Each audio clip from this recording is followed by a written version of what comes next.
Dude, why do you look like your eyes are freaking screwed up, dude? Because they are.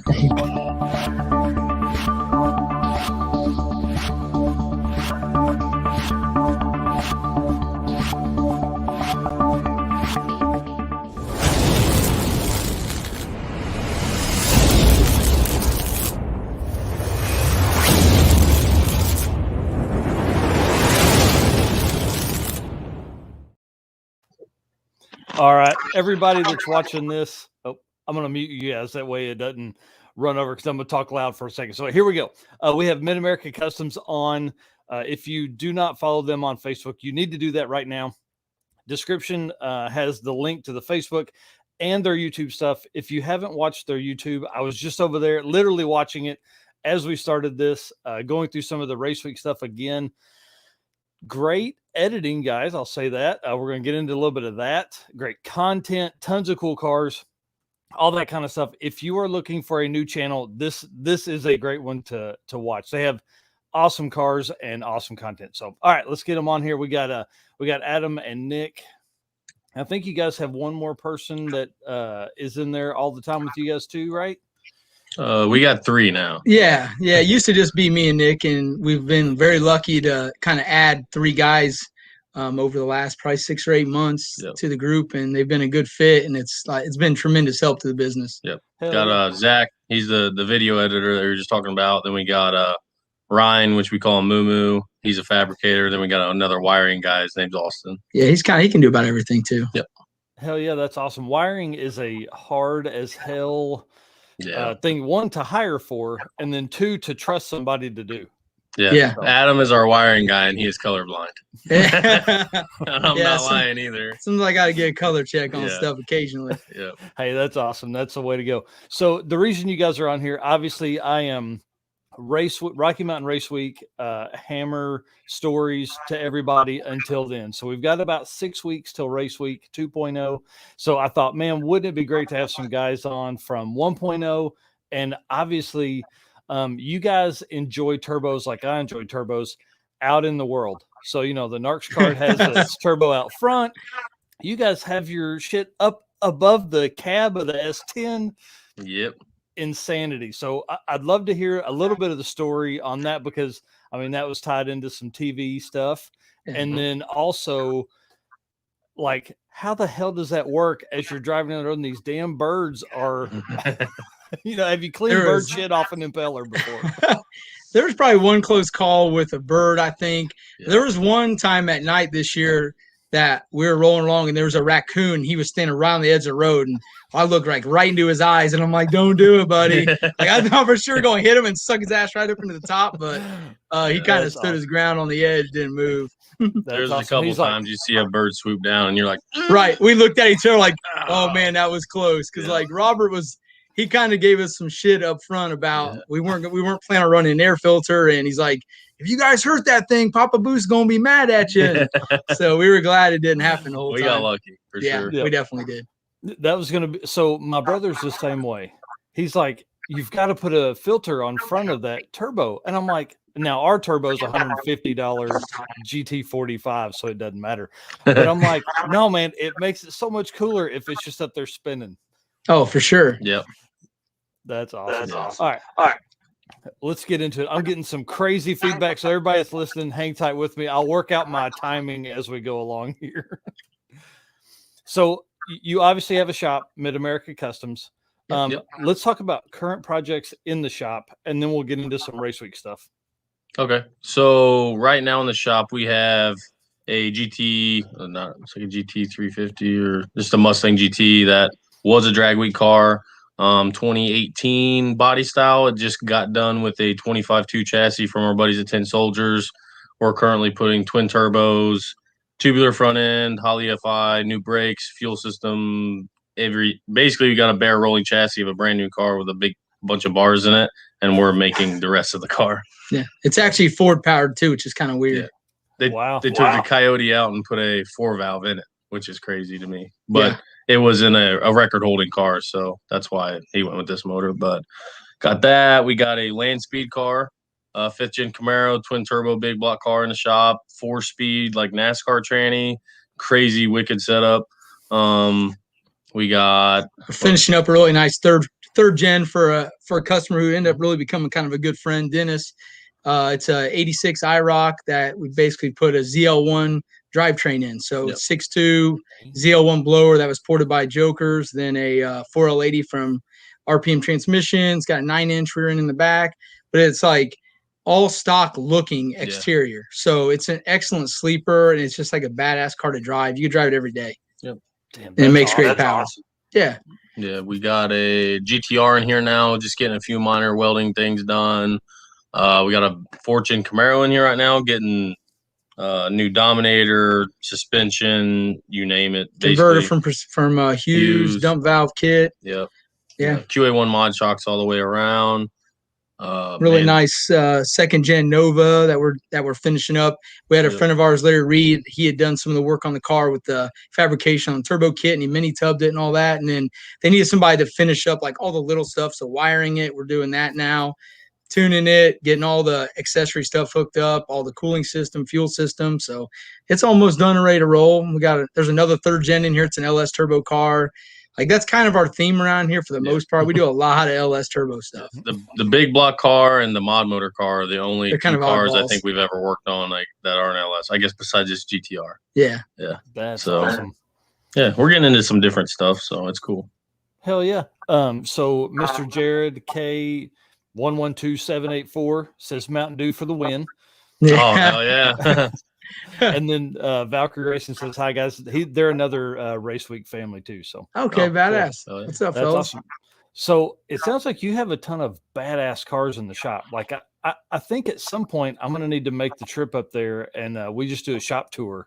Yeah. Oh, dude, for sure. Yeah. For sure. Yeah. We have a really neat country property that we lease that we have kind of a main shop where all the fab and a lot of the mechanical happens. And then we have another building that's where the dyno's at, that we do all the dyno stuff, a lot of tuning things over there. And there's like a huge pond next to that, which is really cool to hang out sometimes in the evenings, do a little fishing, or just kind of hang out with our family and friends. And then the house on the property, Nick and actually all the other guys live in. So there's a frat house on the property where all the guys live in. So we got a real country Fast and the Furious theme going on here. It's kind of awesome. We make rally laps around the pond in our beaters, and we got a like an 1/8 mile paved driveway. So we're not allowed to do burnouts on it, but we might make some rips on it.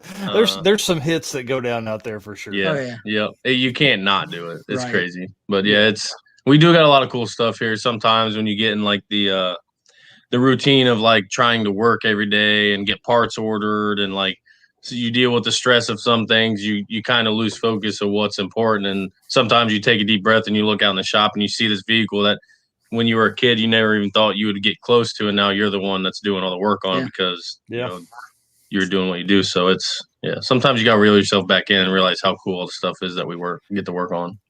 Well, and one benefit to living close is if you're up at 2 a.m. and you haven't had too many adult beverages, you could go out and screw around on something for a little bit. You know what I mean? Oh yeah, for sure. We got an awesome road out here. We call it Cornrow Raceway. The farmer basically owns the road, and we'll go out there and make test fits for hours. He'll come out, him and his sons will come out and drink beer, watch, because they don't see cars like this either. We had my buddy's nitrous Camaro out there with bull horns and a 300 shot of nitrous in the middle of nowhere making test hits. And they're like, this is crazy. Like, where did you guys come from? You can stay here as long as you want. So we got a lot of cool stuff out here. That's cool. All right. Well, that's shop projects. What about current, like your projects? What do you guys have? Well, we got all kinds of junk. Adam's very busy this week and next week also, getting ready for Roadkill Nights. Yeah, we're kind of gearing up for Roadkill Nights. It's happening there again, and we've done that thing since the beginning. It's probably like the 4th year, and we've always done really well there. We've been lucky a lot in the past and done a good job. So we're both entered in it. Mountain Dew is going to be a street car for a week, and then Gap Train's in it. So the little hitch of it was I kind of blew up the motor in Gap Train on Sunday, a couple days ago. Sunday. Yeah, I kind of pushed a bunch of shit out the bottom end. Yeah. So ruined it top to bottom. The only thing salvageable, I believe, are the valve springs and the intake. I hope so. Yeah, I've just pulled the intake off before we did this, and it wasn't full of a bunch of metal this time, so that's good. Everything kind of stayed in.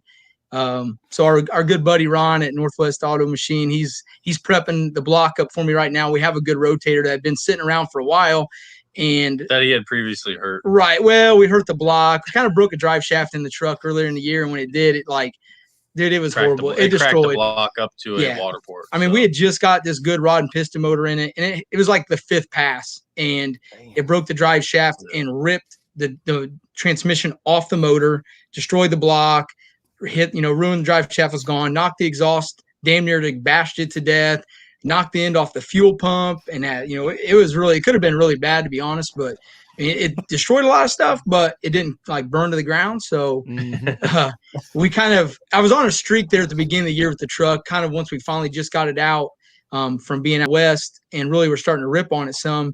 We just had little things that weren't holding up well, that, when you build it in 10 days and on a budget, that, we did some things that just to get us through. Yeah. And a couple of those things were catching up to us. So once I hurt that good motor, that block anyways, I kind of said, well, I'm just going to put a stock block and stock bottom end back in it till we get some test time on it. And so it's been doing really good. We've had no issues since then, other than tearing a couple of the stock bottom end motors up. But they were ones we've had, like this motor, same deal. It had way over 100 passes. And, it just went through hell on Rocky Mountain, doing what it did, 240-degree driving around temperatures and 20 degrees of timing, 30 pounds of boost. All the boost, 34 pounds of boost, all of it. So, I'm surprised it made it through Rocky Mountain. So, it did. I was good with that. Yeah. So, when it just died, I'm like, okay, well, let's get our good rod and motor back in there so we can lean on it and not hurry about tearing it up so bad. That's awesome. So, so I got to get it back together for next week, and then Nick's getting Mountain Dew back together. We kind of had we got a lot of weight in the back of that one too for ballast. And now I moved some stuff around. I had a bunch of weight mounted on my parachute, and it ended up breaking my parachute mount twice.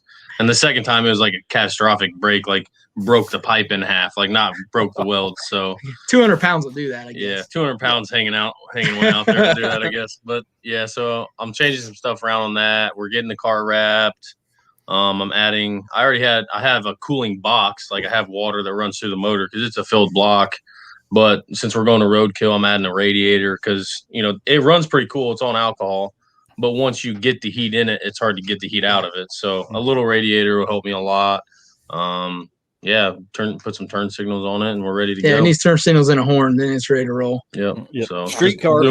That's right. Doing all those little things. Stuff. I'll probably make a hook so I can put the door on the roof of the car and while I drive it because it doesn't have roll down windows. But damn. Yeah, it's like a full race car deal, really. Yeah. And blinkers and stuff, that makes it street car, so you're set. Yeah, that and the horn. You have to have the horn. Anything can be a street car if you're willing to drive it. Yeah, that's right. Yeah, the methanol fuel mileage might not be that great, but we'll just carry gas with us, or methanol is whatever. Yeah. What's the drive, the street drive on? What are you doing with roadkill nights? So roadkill nights. There's not necessarily truly a cruise there, but you do have to drive the car or truck to the street, and there's not really any place that's it's a 10-mile drive or 8-mile drive probably to where you can even be close to dropping a vehicle off and your stuff still being there when you get done. So we have 6 cars going in our group, and we rented an Airbnb up there, and it's only 5 or 6 miles away. So we'll all have our race cars out there, which is cool. And then we'll just drive them over. So we got to be able to make a 6-mile cruise at least to start off and go home with. Yeah, you gotta drive your car in there and be able to pit out of your vehicle all day and then drive back. Kind of it's like a mini, a day of race week would be. Yeah. Yep. That's awesome. Exactly. You guys are going to be the coolest house in the neighborhood. Yeah. We had a couple of struggles getting one because not everybody thinks loud cars in their Airbnbs are as cool because their neighbors aren't happy about it. So we were lucky. We did find somebody that was all right with us getting back at midnight and being extremely obnoxious about it. Yeah. Yeah. Cars aren't real quiet. Race cars generally aren't. Street cars, they're not quiet either. Yeah. Depends. That's awesome. Well, let's lead that into the prep of the truck for race week, because I think that probably segues well. Yeah. So there was, go ahead. When you say prep, do you mean what we had to do to get it ready for race week, or what we had to do each day to make it race ready from street driving? Yep. So let's talk about what you guys did at the shop to get ready. Okay. Because there's a lot of guys that still have a 5-gallon fuel cell in the back of their car today. And they're like, I'll just tell you, that ain't gonna work. Yeah. Yep. Yeah. So that was a pretty I mean, it was a 2-week process. At that, Nick went out west for that. I wasn't here to help with it. So while we were on vacation, he got I got to do it, which was fine. It was all good. And the truck, we hadn't, we hadn't really taken it on the highway. We hadn't driven it other than in town. I've driven it some in town at that point, but hadn't went very far. And it's just got a 2-gallon fuel tank in it, like 2.5-gallon deal. Yeah. So I would always just throw like a gas can in the back, and I could go 20 or 30 miles. So it wasn't that big of a deal. But obviously on Rocky Mountain, that ain't going to cut it. So I started off first. We got a big concrete block that's back there that was part of what we needed for the show and what we do for the no prep stuff. So that came out, and I was able to put a 20-gallon fuel cell there. And then basically where my fuel lines came up to the front of the bed where our little cell's at, I just made lines that went up to that point. So we could disconnect our little cell every day and basically just plug right into our big 20-gallon cell. So we could drive on E85 or gasoline if we wanted. Threw a flex fuel sensor in there. Yeah, we put a flex fuel sensor in there so we could drive on either.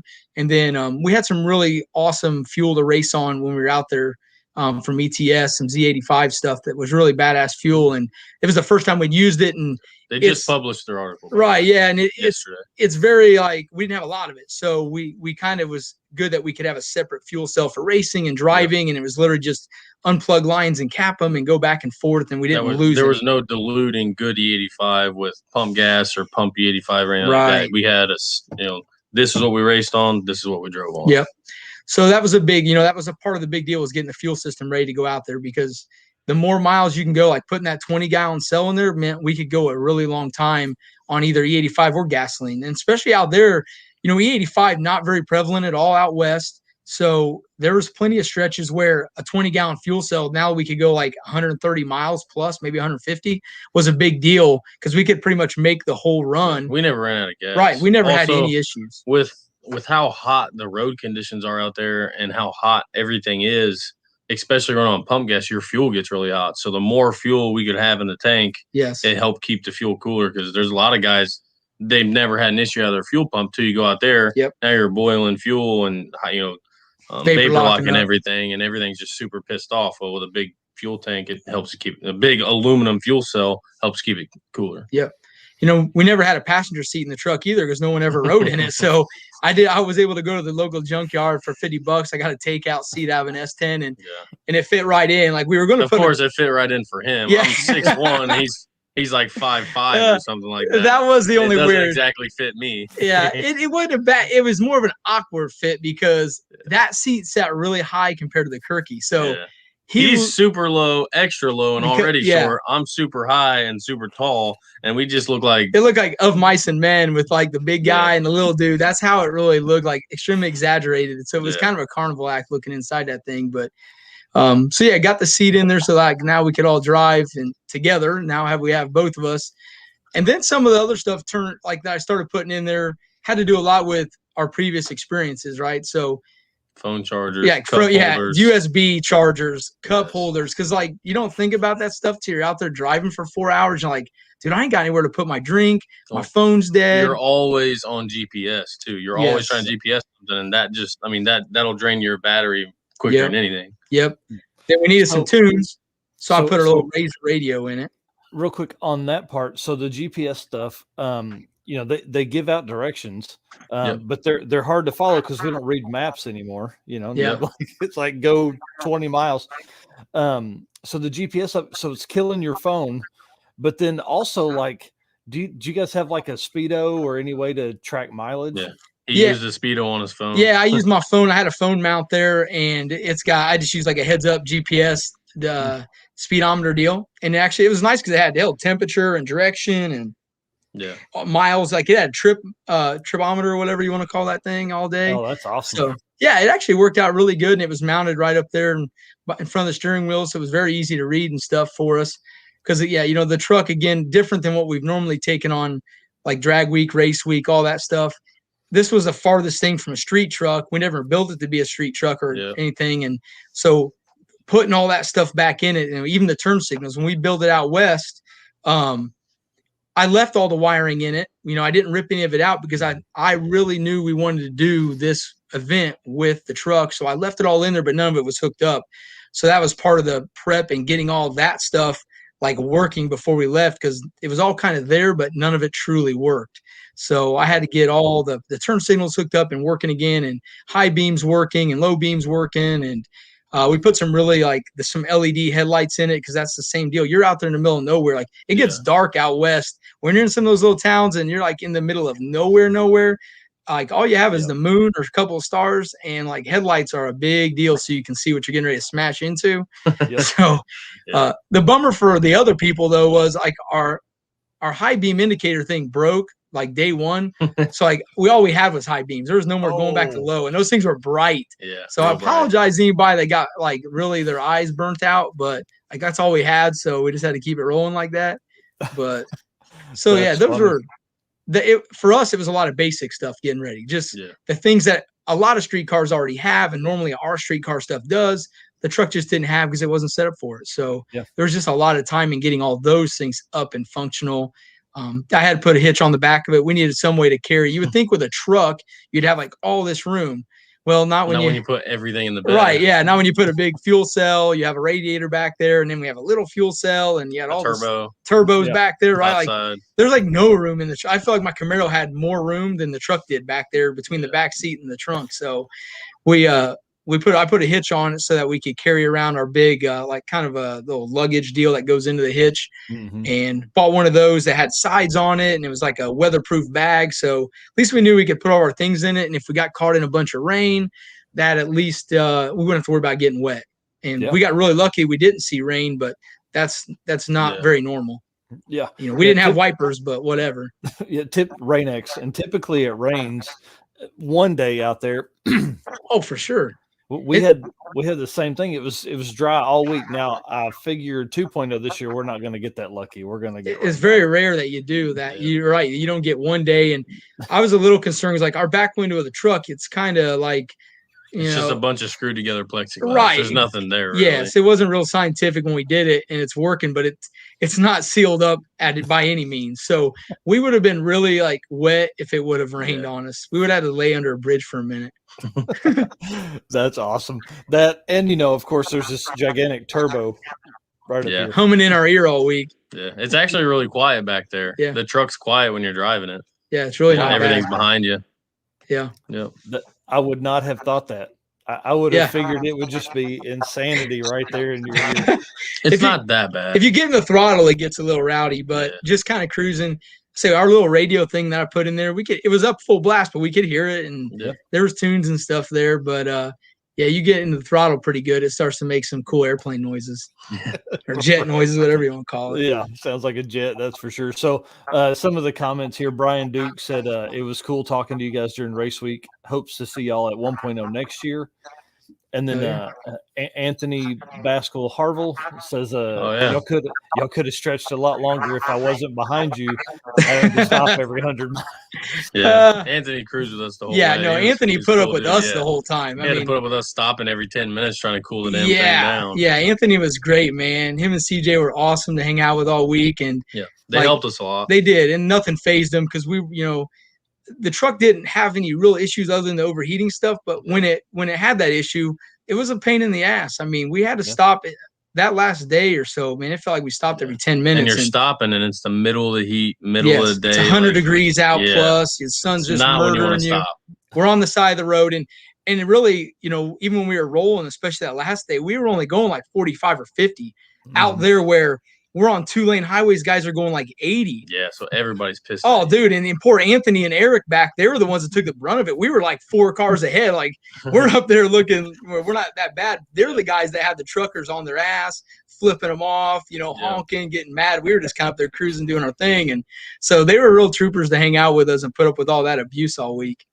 That's so what ended up, I think you guys passed Boo Quamso in the Teal Mustang, and he was like, they were freaking out about 210 degrees, and you were like, 210, this some bitch been 240 for. Oh yes, 210, we would have cruised right along, had no problem. Yeah. And honestly, like, part of the reason 240 and 220 plus wasn't bothering me is last year, Nick here, did his normal kamikaze and drove the Malibus through the whole mountains and everything. And that son of a bitch was 240 the whole time and it survived. And I'm like, well, if it can do it, we'll be just fine. And it really, those motors are amazing. The LS platform is just, it's badass.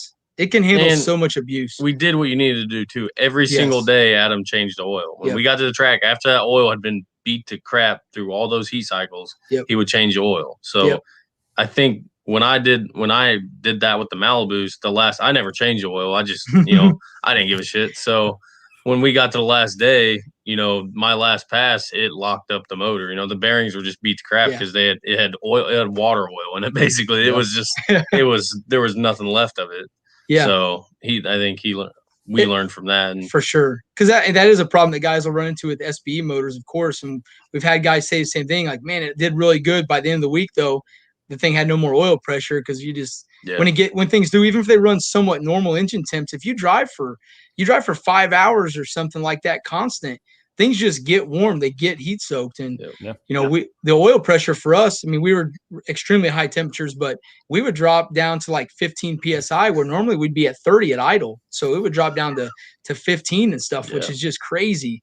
But that's the Schaefer's oil stuff worked great for us because as soon as we would slow down, it would cool down. Oil pressure would start to come back, which was really it was awesome to see that. Most oils don't do that. Right, exactly. And I think that stuff being a really good quality product helped keep the motor alive also. I mean, because it was already like 150,000 mile motor to begin with. So she was already broke in pretty good. And changing every time was just insurance. And we're not honestly normally used to winning these kind of races too much. We normally are either tearing our stuff down like the whole way to where we just want to make it. Yeah, we just want to survive. So this time we were actually doing like we were in the running. We were doing very well. So the mindset changed a little bit where, okay, now we've got to do anything we can do. Make sure we make it and can actually make a pass. Yep, exactly. We wanted to do a good pass and survive. So we got a little more cautious and did some more things than we probably normally would do when we don't give a shit. Yeah. Right. So that's one other point. Hang on. Let me mute you guys. So that's one other point too, because there's a lot of guys that will just hang one out. They're just going to cram all the boosts it'll take, all that kind of stuff in an SBE setup. And then they may race 3 times in a 3-month period where you're literally hanging it out every day, driving 200 plus miles, the next day. So it's got to make it. Mm-hmm. Yeah, for sure. And I mean, we were racing the weekend after we got back also. So we plan on racing when we got back. And I wanted to make sure it lived because I mean, if it wasn't going to live, that means I wasn't racing the next week. And that just sucks. So I was like, I brought 10 sets of plugs with me. I mean, we were turning it up the whole time. Yep. We'd never been on a sticky surface with the truck yet. And we hadn't been on a 26 tire with it at all. It had never been on a radial or a prep track. Right. Yep. So we had no testing for it. So the first day we only got 2 passes and we learned a little bit, but that's really what hurt us from probably becoming first place or doing a little bit better. That first day, our 580 just killed our average, but it happens to a lot of people though. Oh, for sure. That's why the first day is honestly the most important. And if you're smart and not like us, you come 100% tested and prepared because if you can come out there and make a perfect pass on the rip, you are so far ahead of everybody else. And you kind of put pressure on them if you come out and do really well on day one because it kind of sets a precedent and you're not like trying to play catch up all week, which is what we were kind of doing. And, we had that little motor, we have to push it really hard. So as the week went on, I mean, I was turning the boost up as much as we could every day and putting a little more timing in it every day as I checked plugs on our passes. And we pretty much ran like 32 to 34 pounds on it all week with a bunch of timing. We were making 5. I mean, one day I think we made 5 or 6 hits. Yeah, there's a lot of passes on. We made the maximum amount of hits you could possibly make during a week. We made them every single day. Yeah, we were always the last one down the track almost. And I think that's just how we operate, to be honest, too, is we could have went out there and ran. It wouldn't have mattered. We could have went a 5.0 the first pass, and we were going to try to get a 499. That's just how we are. So we're always, whenever we test, it's all the way till they take us off the track. Yep. So we always think we can do better. So we're always going to try to make little changes every time and get faster. We're never really content with whatever it does the time before. Right. Let's jump into some comments here. So Anthony says that last day was murder. We couldn't even touch the roll cage in the truck because it was so hot. Yep. So 100%. One, you have the super hot piping, intercooler piping, and now the hot cage. Like, yep. The cage, the floors, the doors, every single. You couldn't touch anything. Yeah, I put some like DEI wrap around the intercooler pipe, and that helped because at least you could kind of put your arm on it. But it's crazy. I don't think a lot of people realize how hot an intercooler pipe gets. The pre intercooler temps are way over 300 if you're on a pass. Yeah. When that thing makes a pass, you cannot touch that tube after a hit, or you'll burn your hand off. Wow, that's nuts. That is. I've done it. It sucks. You got no hands. Yeah. Brian Duke says that drive from Denver to Kearney was the worst day. The truck I rode in was slow roasting us the whole day. He said we stopped in one little town and seen an old guy doing yard work, sprayed us down with the garden hose. That's awesome. Yeah, if he sprayed us, it would have just went. Psh. Yeah, right? That what's crazy for us? That was it's the longest day of the whole thing, but it was the easiest day because we like took advantage of the mountains, and I coasted like the whole way down that thing. Yep. We were just cruising in it, so it stayed really cool that day for us in the truck. The engine temps were our coolest because we just put it in neutral and just coasted, just cruised down the mountain the whole time. So what did Eric call hyper mileage? Yeah, hyper mileaging. Eric called us some hyper mileaging. This whole Florida in neutral. Yeah. So we floored it. Neutral. Yeah, we floored it in neutral the hell out of it that whole day. I'm surprised the tranny lived. I mean, that thing was like literally shifting it back and forth every 5 seconds. Dude, I'm telling you, I called Rodney at RPM. He called me after we got back, and I told him, I was like, dude, you did a great job on this trans because I'm telling you, I stopped looking at the temp gauge, but it was always like 220 to 250. And it was like, whatever, man, we're going to keep rolling. And it never missed a lick. And fingers crossed, it's still holding good. And it worked really well, even against all odds. What trans you guys have in the truck? It has a turbo 400, cool. RPM transmission build. It's pretty much like everything you can do. I mean, it's got 300 M shafts all the way around, billet drums, 38 element super sprag. It's got a second gear leave, first gear leave, billet valve body in it. It's a reed case situation. So, it's a very well built transmission. I think that kind of the deal that kind of shows you if you take one and you do really build it well and you put the right parts in it, they can take a lot of abuse and just keep on rolling. That's for sure. Because, especially in elevation, anybody that was there, the truck didn't exactly come up on the boost quick. It was no Malibu's 30-second wait, but there was plenty of times where it was 10, 15, 20 seconds. Most of the time, if I push the trans brake in and my foot's to the floor, I'm not letting off the trans brake until I have an adequate amount of boost. And I don't care how long it takes. Or it melts down. Yeah. And luckily it did melt down, which was amazing because, same deal. That's just how really super happy with how the truck did, considering that we just abused the hell out of it in every way that it wasn't made to do, and it still kept going. That's awesome. Dirty Panda says he's on the road for ICC supplies. I don't know what that means. But he says ice cream cruise. Oh, he is. Yeah, ice cream cruise. Yep. I wish I was in town because we would be trying to make the trip up there. But as you can see, I'm in the vacation rental right now. We're on the beach. So, the family went down to the beach earlier. I'm like, I'm gonna do this, and then I'm gonna drink beers, and then I'm gonna go boogie board with the kids. Hell yeah. Yep. Jared Klausner says, I don't think any of us were really 100% prepared for that first day, especially with only getting 2 runs. Yeah, 100%. It's really tough. It's really tough because you just, and sometimes normally you get more, but if you kind of go there expecting to get more, then when you don't, it really hurts you. But hey, for the guys that went out there and were ready and had their act together, man, that's part of why you prep early. And it's why you have your act together when you get there, because you don't know what can happen. And, the more prepared you are when you get out there, you're definitely in a better situation. And we're always living on hopes and dreams around here. So we're getting better at being prepared. Right. We're more prepared this time than we were last 100%. Year. You would think after we've probably done, we've done 3 or 4 of these. We've done like 4 drag weeks. I mean, after 8 of these events, you think we'd have it all figured out. It was only my second run now. Yeah, it was I think it was my third. So we've done, 7 or 8 these type of events and you thought we'd have it all figured out. And every time you go, you kind of realize, damn, I should have brought that, or I need to do this for next time. And that's kind of always part of that learning curve of it. Well, and like for us for 2.0 last year, we didn't take a trailer And we were like, oh, it'll be great. The cart's easy, throw stuff in and out of. Hell no, we're building a trailer this year. Like, screw that. Oh, dude. And if we had vented rotors and stuff on the truck, I would have dragged a trailer all day long.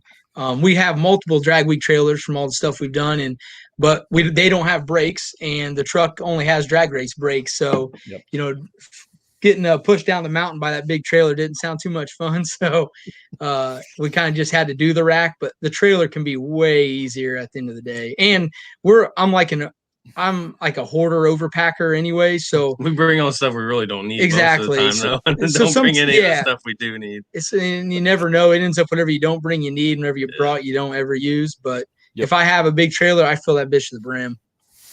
Right. And then you're dragging like 2,500 pounds.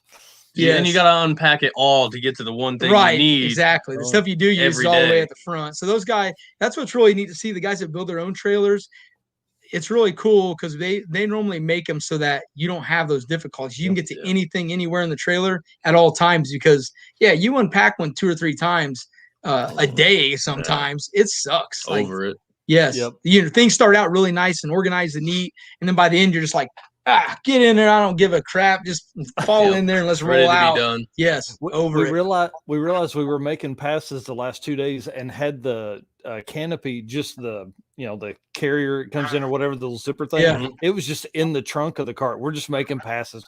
We're not fast enough for it to fly out, but I mean, like, it was still there, Oh, shoot. Like, fuck it. Let's go. I don't care. Yeah. It's brutal packing and unpacking.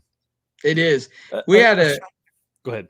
I had a case in a drag week deal probably like 3 years ago. After we tore up a motor in the Malibus, we were hustling back to the next stop. St. Louis. Yeah, and we were going down, I think it was Highway 55. Like, it's busy, like 3 or 4 lanes. Middle rush hour. Yeah, middle rush hour. In my trailer, I see in my mirrors, like, the door swing open.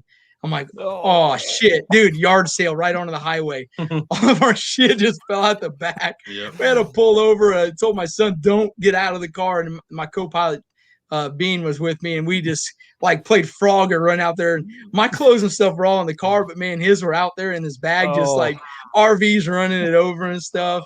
It was kind of sucked. So make sure you lock them doors good. Yeah. That's that's what happens when you leave a track at midnight after being on the road all day. You're gonna miss. It wears you out. That's the thing. Like, I think rookies or guys that are new to it too don't realize, I always try to tell them, everything's really good. By Wednesday, you probably hate your co-pilot. You probably hate everybody with you. Now, by Friday, you're all good again because you made it. Yeah. But that middle of the week, that will test a friendship. Especially if you had issues. Yes, any relationship, man, that will really put you to the test because when you're not used to that kind of grind and the constant, you can't just stop.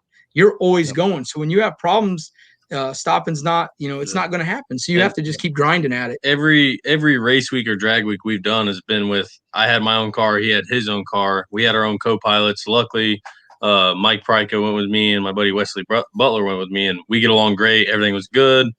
I drove the whole time pretty much and did everything. They helped a lot, but you're usually the driver and the crew chief. Well, now we got both of us that are both drivers and both crew chiefs, and we're really good at arguing. Like, we can argue for 50 minutes straight when we only there's only one question and one answer. We both know one of us is right. We won't give it up. So we're good at arguing, but that's the other thing. We're good at arguing. So we can argue, get over it, and keep moving on. Some people, when you're with somebody you don't really know, you get an argument and then it's just awkward the rest of the time. Like, we can scream, we can be yelling at each other. And then 5 minutes later, like, all right, what are we going to eat tonight? Where are we going for food? And that's the other thing I was going to ask too. So it's kind of, you guys work together, you're close. Obviously you spend 60, 70, 80 hours a week together. Now you're in a hot car in like the middle of nowhere. The temp, it's 240 degrees. The engine block's 240 degrees. So whoever's driving at that point is a little panic. You know what I mean? It's like the anxiety has set in. Like, you probably almost needed your buddy in the car, because if there had been some dumbass in the seat next to you that was like, what do we do now? What do we do now? What's the temp at now? Like, you'd have killed him. But yeah, no, 100%. We still had our moments. I mean, I'm like, dude, why aren't you putting it in neutral? Coast. Right. It's hot. Stop. And he's like, I'm trying. I'm like, no, you're not. Yeah. Dude, I mean, the hyper mileage thing was great in the mountains because there was a lot, it was easier. On the flatlands, it sucks. It sucks because, like, it's a full-time job. You're like really flooring it neutral. Neutral. And he drove the whole time. I never drove. Right, I drove. All I had to do was hold the steering wheel at the racetrack. Yeah, right. So we kind of, that was more so I could make sure the truck stayed together, because I was going to really try to be on. But what was worrying me on the hypermod thing, and we're sitting here arguing about it at the time and stuff, was it didn't have any freaking oil pressure. So I'm having to floor it. We ain't got any oil pressure. We're getting into boost, no oil pressure, and then I was just, you put it in neutral, the RPM comes down, then the oil pressure goes right to nothing, gone. right? So there was a couple. I was like, we argued about it and we're fighting, and then I'm like, I'm not doing it, and then like 10 minutes later, I'm doing it again. But we're freaking hyper mileaging again. But that's just part. It and sucks. It was really rough, but you just get over it and you move on, and just turn the music up. Yeah, right, right. Yep. It's not. You're like, it's just one of those deals. We need this thing to go to 11 instead of 10. Like I'm tired of Yeah. just almost. I just needed some audio. headphones. Yeah. Yep. Yeah. So I was going to talk about that too, because like, but you said in the truck it was pretty quiet. So like in the car, it wasn't too bad. Yeah. I rode in Jonathan Stonecipher's gas chamber Nova, which is like at that point was a big inch LS NA car, like with a carb on it, So rowdy. like, yeah, I mean, and y'all, like, it was loud, so you couldn't hear anything, So I was thinking headsets would be awesome for his car, because you could probably actually hear at the end of the day. Yes. Yep. Yeah, and I almost bought headsets for us. I did. I bought so basically he bought Bluetooth earpieces. I'm like, you can't hear jack squat out of these. I wanted to do the headphones, but I also thought, man, if we're in the car that long and we have to talk to each other, like he's gonna get tired of hearing me talk to him sometimes. So it was best. It was best that we didn't do that, and luckily it was not so loud. But we'd have conversations. There's plenty of what, huh? Yeah, by the end of the day, you're going, whoa, your head's just ringing. Yeah. Even though it's not that loud on there, it's just there's a lot of droning still. Yep. Yeah, you're still cruising down the road. You always got the window down because you got to try to stay cool. So there's always just the breeze and just kind of always a background noise, right? Yep. That's for crazy. sure. And what's funny is like literally, so people think 200 miles, oh hell, that's 4 hours of driving or 5 hours of driving. It's not. It's leave at 7 a.m. and you're not to the track till 4 or 5 o'clock in the afternoon. Exactly. Because like a gas station stop can be an hour. Yeah. And we're used to normally, when we've always been on these in the past, we've had a minimum of 2 other cars with us. Normally we've had up to like 6 or 7 that's been in our group. Yeah. So when you have that many cars, it does turn into a major ordeal. Like every gas station stop is like an hour. Yeah. And then when you don't realize that you have to make 3 or 4 gas station stops, it just doubled the travel time. So it's kind of like a double-edged sword with that, because part of the fun of this event is hanging out with your buddies and doing race car stuff. But the side effect of it is it kind of takes you a lot longer to get there. And especially if you're kind of the asshole that is slowing everybody down anyways, right, then that only makes it worse. Yep. For sure. All right. Well, let's get into some of that stuff. I feel like we've talked kind of truck stuff. How many drag and drive events have you guys done so far, and which has been your favorite? I've done 5. I think I've done 7. Damn, that's awesome. Yeah. Race week is definitely my favorite. Yeah, there's drag week. When I first did drag week, it was like your first time going to like Hollywood or something, or seeing like your favorite like actor or singer or whatever. You're just like starstruck by all the people there, and you met all these people that you never thought you'd meet, and you actually did it in your own car, which everybody thought I was crazy, which I was, because my car was a total heap. But like we did it, and then we did it the next year, and it was just as awesome the next year. And then like the next year we did it, it was like, okay, more rules and more money, and they let more people in, so you get less time for tech and less time for testing. And then like it's just like it kind of just felt like you become a number. Well, then I go to race week, and it's like June and Matt both know your name. and they're handing you water and making sure you got everything you need and helping you, giving you tools, making sure you guys are okay. And it's like, it feels more like what I always thought kind of drag week would be is basically what race week is. It's more like a family thing with all your buddies. And there's a lot more competition, and there's cash payouts also. Which doesn't hurt. Yeah, it gives some gas money home. And yeah, I mean, I've done 7 of them, 3 Rocky Mountains, 4 drag weeks. And like, I think for me, every one of them had something that was some of the favorite or something that like was memorable. You know, one of the years on drag week, we put 3 motors in Nick's car. Like that kind of sucked. But at the same time, that was the fun of it too, you know, like if you just went and didn't do anything but drive and you made it and you didn't have any problems, I feel like you didn't really get the experience, honestly. Like it's not nearly as fun. There's beauty in the struggle. There is, right. There's a ton of beauty in struggle, and there's a lot of satisfaction when you do have struggles that, you know what, I beat that struggle's ass and I still made it. And there's a lot of pride in that. So that's always a fun part of it. And so, you know, I went one year, the first year I did Rocky Mountain, we took my family and my wife's Challenger, and that was like easy peasy, you know, and it was cool. And I actually enjoyed that one because since I wasn't in a race car, we got to kind of see everything. And I'd never been out west. So like that was cool because we got to see, I did all the sightseeing I wanted to do. And then now when I went back the following 2 years, the one after me, my son drove my car out there and had a few struggles out there and then blew the motor up while we were out there and got lucky. And Chip gave us a ride back home. So it was kind of its own deal. And, but going and seeing the sights and then being able to actually race car later, because when you're really trying to win and get after it, you don't get to see stuff like you do. You're not paying attention to the scenery. Dude, you're just driving and you're like, how do I get A to B the fastest I can? I don't necessarily care what's out there. So how can I get this thermostat to read 220? Yes, dude. We added another water pump. We added freaking air ducting from the roof to the radiator. Like we did everything.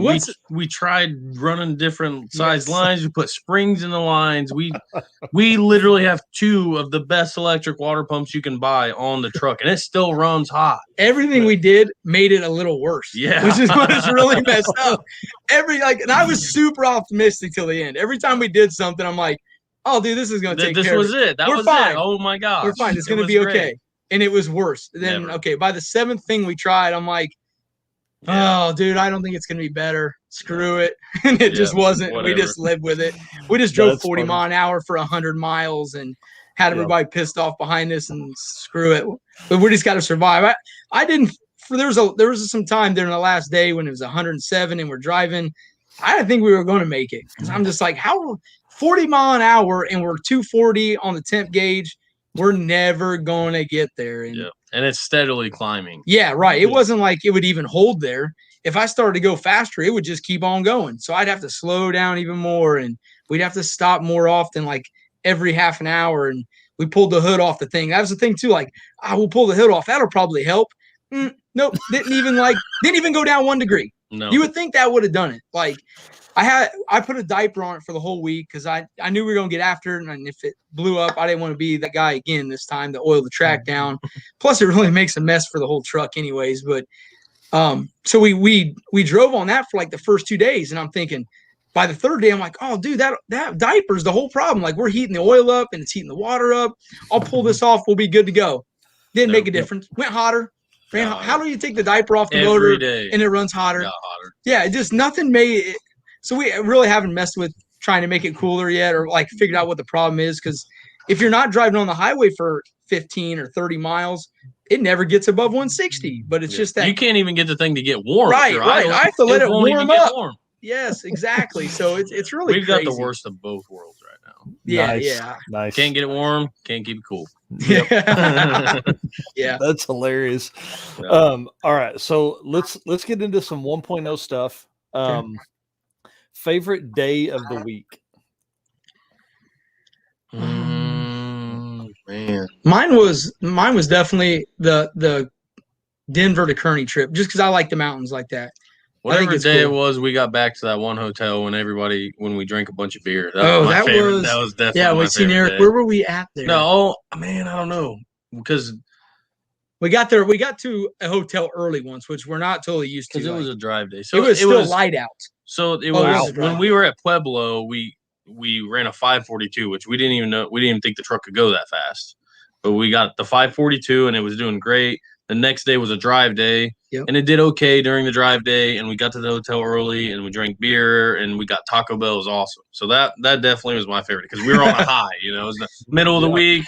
We just made the fastest pass anybody in the class had made all week. Right, exactly. We made the drive. We got to the hotel. We're gonna get sleep tonight. Like I was on cloud 9. Yeah. Anthony says that hotel that the front desk guy bought us beer was awesome. Yeah, dude, that's the best. That was the Pueblo night. That was that one. No, was it? Yeah, because we had to go up through the mountains to get over. Okay, yeah, it was Pueblo. Yeah, so the next day was when I was talking about the other hotel. Yeah, correct. But yeah, the night of Pueblo, Anthony called ahead to the hotel manager, told him what was going on, and the hotel manager's like, I've been watching Cletus's videos all week, and I'm watching the live feed now. And he's like, oh, well, we're driving this and this. That guy had us under the awning of the hotel, had spots marked, and a whole case of beer and whiskey waiting for us when we got there. Dude, he was awesome. He said, I got my gun inside. Nobody's touching your stuff tonight. He said, I'm staying up all night long. Dude, he was cool as hell. Yeah, it was hilarious. So one thing we did different this year than we had at any of the others, we did not plan any single hotel stay. Because you never hardly make it. Right. It never failed. Every year we did it, we ended up double paying at least one night because you just didn't make it to that hotel. So this time it was like, you know what, there's only really, it was just us two and then, Anthony and Eric and them two. So we had only a few cars and we got really lucky the first 2 nights or whatever. Anthony and them offered up the rooms they already had reserved, which was badass. Very nice of them to let us in. And for the other nights, we kind of just wung it. So yeah, that was one of those nights where it was like, oh shit, you know what? There's not a single hotel anywhere around. Like this dude had like the last 2 rooms and he was super awesome from the saving for us. So I think that whole strategy worked. Just we needed to start looking a little earlier in the day would have been better. But one time we booked 2 rooms. We got there. They were like, oh yeah. Well, hotels.com overbooked us, so you don't have any rooms. Yeah, that was a call hotels.com. They're like, well, your rooms are non-refundable. There aren't any rooms. What do you mean? Yeah, we didn't get one. That was a rough one there. That was after Denver. That night and it was like 2 a.m. Yeah, still didn't have a hotel, no sleep. It was a bad day. That was a rough one. Yeah, that's when some dude's getting yelled at big time. It was not a good sight. Yeah.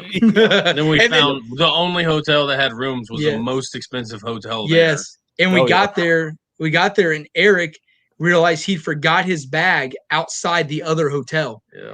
Because we were sitting there waiting for them to figure out, like, is there another close hotel? The hotel was kind of trying to help us. Eric was in there talking to him. Yep. So, yeah, it was like 1 o'clock in the morning. We're laying on the ground out underneath the awning of this hotel next to our rigs. And when we went to leave, Eric just forgot that he left his bag out there. So we get all the way to the other hotel and we're finally ready.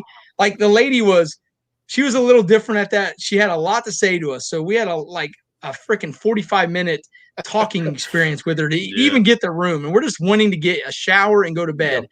And she had a lot to talk about. So by the time we got in there, it's an hour and a half later and Eric realizes, dude, where's my suitcase? Like I left it outside at the other hotel and thank goodness it was still there. He went back and grabbed it, which was like a 20-minute drive. So that dude he got abused hard that night. Not to mention every hotel we went to, we had to find a emergency exit and find a back way in because I brought my dog with me. Yeah. So we had Groot, and none of these hotels are pet friendly. A few of them were, but we didn't know. We didn't know at first. So we got to pay extra for that or whatever. We're not paying extra. So we got to find the secret entrance and sneak the dog in and make him not make any noises. It was interesting. Yeah. And when it's late at night, there wasn't like there's anybody else in there. It was literally just us. And you're trying to sneak in. You like dress him up like Little Bear with a freaking rain suit on or some shit, walking him in like it's our kid. Yeah, that's awesome. Robert Scribe said he gave you guys a follow, so I thought I'd shout it out again. Oh, thanks, Robert. It's MAK TV on YouTube. Yep. Great channel, guys. Thanks. I do want to have, after race week, I want to have your editor on. I'd like to talk some in-depth stuff with them too. Oh, dude, he'd love that. He'll do that to you all day. He's gonna love. He's an editing. He loves editing like we love doing race cars. Yep. Yeah. It's awesome. It's really crazy. God, I'm trying to figure out how to word this. Like you guys are really good at that. And when you can team up with somebody that's really good at video, it's really just, you end up in the next level. It takes everybody to make it right. You know? Yeah. Like you got to have each piece of the pie to make, the whole deal. Yeah. And he was a void we've been missing for a long time in what we've been doing. I mean, Nick and we've got some stories that are just ridiculous, but nobody there's nobody there. There's to no documentation. Right. And you can't do it all yourself. Like we've tried in the past. We tried to do it all, and dude, exactly. It either just straight can't do it, or what you do isn't at the level where it needs to be. You kill yourself just to get a half-ass creation. Right. Exactly. Yes. So Zach's been great because he filled that void for us, and is a guy that really gets that stuff, and he's got a great eye for. He's a car guy, He's got a truck that he's building. Yep. He's been into racing his whole life, so he knows what to look for, and he knows. Oh, after this pass, he will sprint back to our pits, even if it's a mile. Oh, I wanted to get a genuine reaction from you guys after your pass because it could be a big win. I'm like, you're gonna die, dude. And he did that night at. He followed us all Rocky Mountain. Yeah, so the night at Kearney, he got a genuine reaction because we had struggled all day. The truck kept hitting like a cut for some reason, and we could not figure it out. And we're trying to stay in third place, and if we hadn't got a good pass, we would have been in fifth. Yeah, we'd have been done. Like we couldn't have had another shitty pass and turned in. We would have never been able to recover. And the GoPro from inside the truck was awesome because we were arguing all day about it, and he's like, "I'm not blowing this up, this and that," and and then we're in the truck, and I'm like, "We're getting one more pass, if this hits boost cut." He's like, "Well, what do you want me to do? You want to blow it up?" I'm like, "It's either win or lose." He goes, "All right, I'll go get the laptop." Yeah, and we're like, we just both laughed afterwards. Like as soon as he goes, "I'll go get the laptop," we just laughed. Like we knew it was gonna happen. Right. But in the moment, it was like a very intense moment because we literally pulled back up there. They were basically trying to shut the lanes off, and we didn't have anything, so we rolled it right back up in there and trying to get a tune in it that we think will fix the problem. Oh, and we found a boot, so we found a reference leak, so we fixed that. So I'm like, it's definitely gonna hit boost cut now. Yep. So it was it's kind of neat when Zach's there to capture some of that stuff because it just documents some of the fun we had with it. Well, because here's what happens. So it either falls on Adam to hit record or Nick to hit record, and neither one of y'all are going to hit record because you're trying to figure it out. We're doing everything else. Like you just can't do it all. Like, we're just trying to focus on making the truck work, and we're doing whatever we got to do. And to do all the other stuff too, it's just, there's no way. And he's got 5 GoPros in 5 different spots, and he's got to have them all recording the whole time because they might miss something or they might catch it. So then he's got to stay on top of SD cards and keeping stuff charged. Oh, yeah. And, he was hauling around our buddy Moon, so Moon could help drive while he was editing. Yep. And then they had his son in the car, so like they're both. Yeah, and the dog. Crazy. They had this rental car packed with the dog, his son, 2 guys, and all of the camera equipment and their luggage for a whole week. Yeah, packed to the brim. And I'm not lying. When she was full. The editing on the road, that's pretty smart. I may have to do that this year. Yeah, he had Moo drive while he edited. Yeah. And then when we got to the hotel, he would edit. And then the next day, we'd have a video posted. Yeah. And he's go ahead. I'm sorry. I was going to say, we wouldn't get to the hotel till midnight, and I'd edit and try and save and upload on a fucking $73 a night hotel. That Wi-Fi ain't that good. No, exactly right. One time I saw 4 hours to upload, and I was like, I'm not sleeping. I'm not sleeping. Not going to happen. Yeah, so I would set my phone for like 20 minutes, and I'd just like wake up and like restart the computer and like go back to because it stops uploading if it goes to sleep. Oh, that sucks. Dude. Yep. Yes. Oh my God. We were very lucky to have Zach and those guys go and it helped document the whole process because Zach would they would go way ahead of us, and Moon's not a camera guy, but he was that week, so he would hop out. He'd have Moon grab a camera and say, "Go run up on this hill and video." He'd hit record for him, go and hold the camera here. And then Zach would run up on this other hill, start his drone, and he'd get a drone video of us driving past him in the mountains. And it was just like the shots he got, you'd think we paid $1 million camera crew, but it's just Moo and Zach out there. Yeah, just doing great video cameras. And Zach's a big fan of a lot of YouTube channels anyway. So I think he being a fan of that type of stuff, he just has such a great eye for what people want to see. I think, and that's a big deal. He just has that right eye. He knows what guys want to watch and see. He's taking pictures all week too. Yeah. Like he's got photo albums and the daily videos. Yep. That's crazy. So yeah, so on Facebook, because you guys are Mid-America Customs on Facebook. Yes, Let sir. me type that up here. All right. So let's move to the next question while I type that out. How about favorite track? I like Pueblo the most. It's the hottest in Pueblo, but it hooked the best. Yeah, I guess it was probably the best hook. And Pueblo, though, is like, it's a dusty mess. And Pueblo or the first track we were at? The first track we were at was Great Bend. I mean, I think I would say the layout of Great Bend. Yeah, I think I like Great Bend personally because the people at all the tracks were great. But Great Bend really has a city that really did like stand behind what they do. And oh yeah, the track. Yes, the place was packed. The layout is very cool. I like that it was an old airstrip.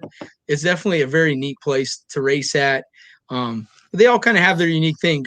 Kearney is really cool too because it's an older track. Always have a lot of fun there. Yeah. The track owners are great people. They've always treated us very well. There's honestly no tracks I didn't like. Yeah, it was funny because the track manager there, when we rolled in the truck, he's like, "Oh man, I see your guys' channel." He's actually watched the channel and he was kind of a fan, which was neat because we don't really, we don't get that much. So to go out of town and have somebody we didn't know, Kansas, right? Yeah, recognize the Nebraska. Truck, Nebraska, and recognize it and like the work we do, which was very cool.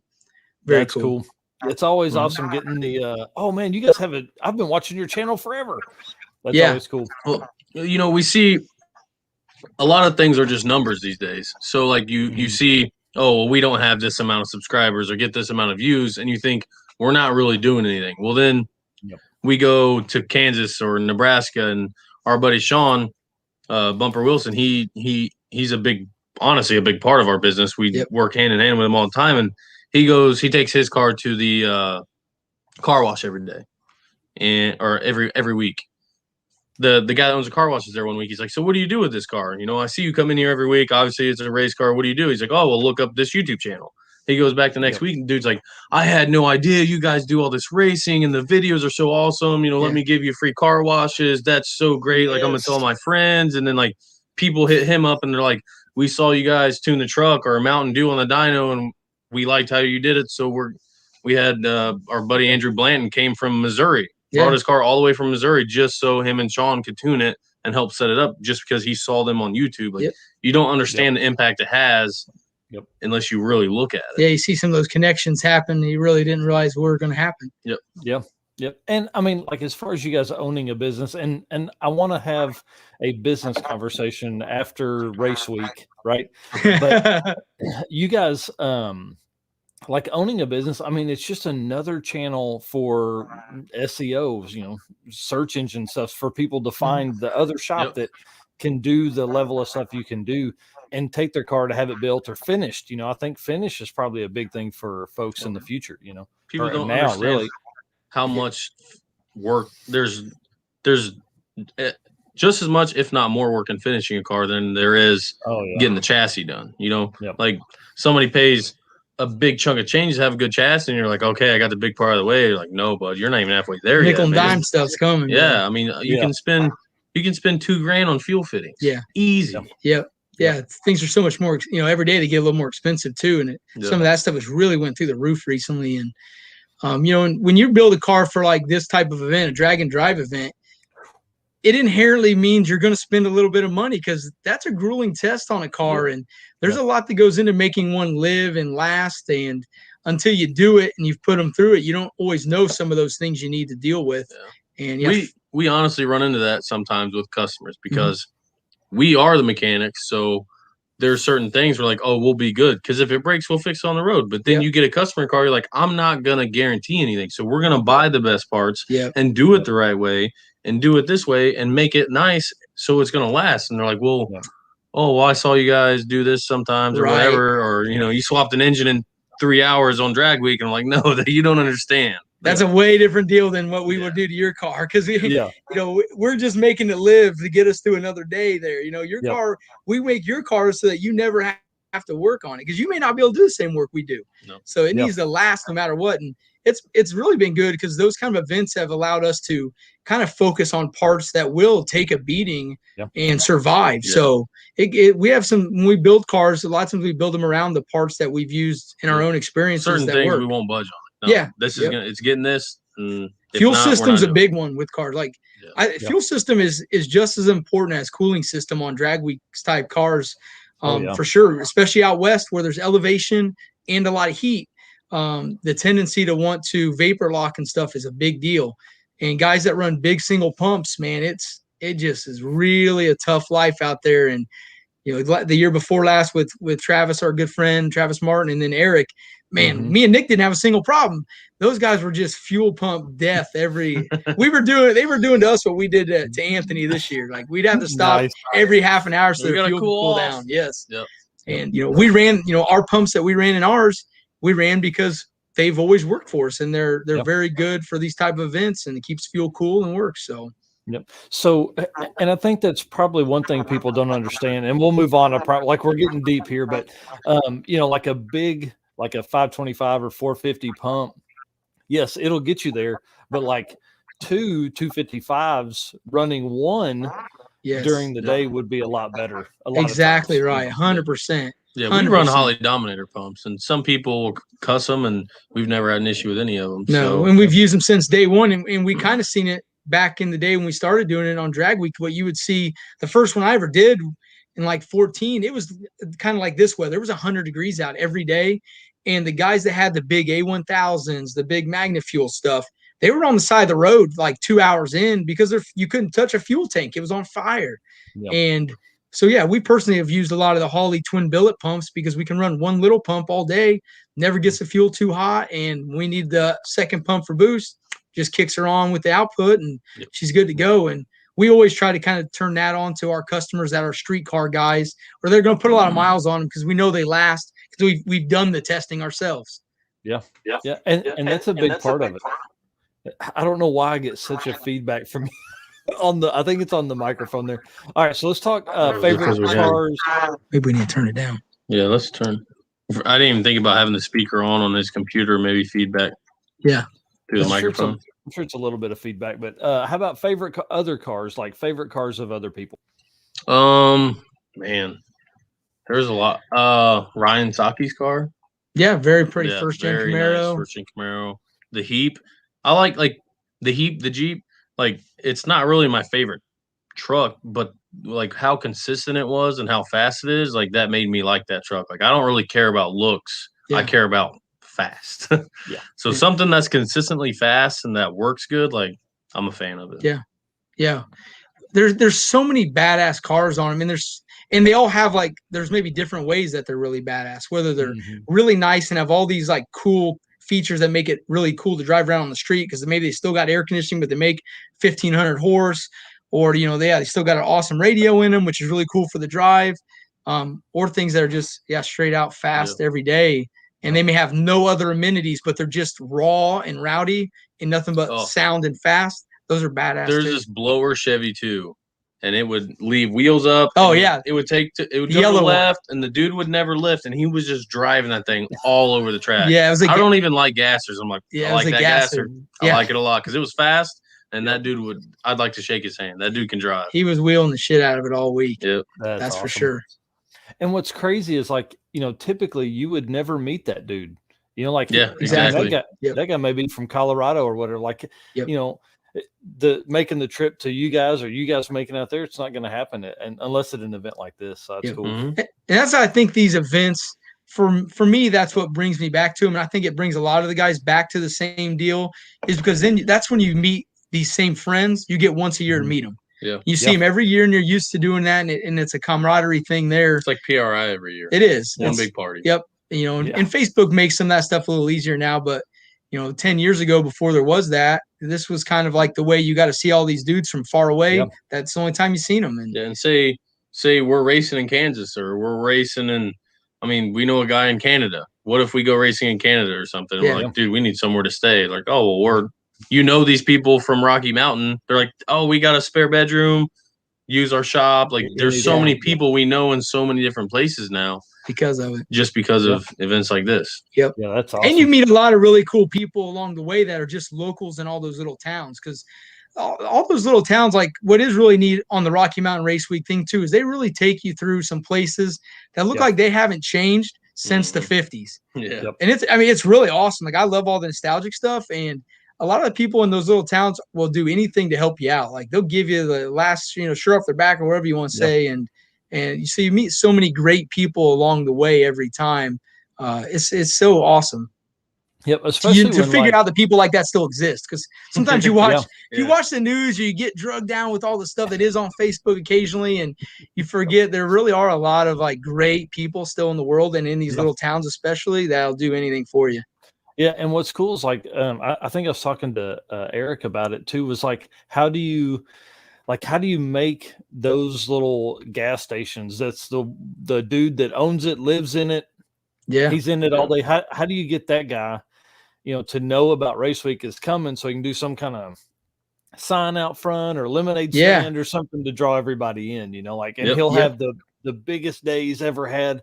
Plus, a lot of times those guys in the small town, I mean, they're car guys, their dad or uncle, or they had something cool back in the day. And, these cars pulling through now have 1,000 horsepower and air conditioning, and laying 150 foot, 300 foot burnouts with a trailer on, like that's some shit those guys have never seen, No.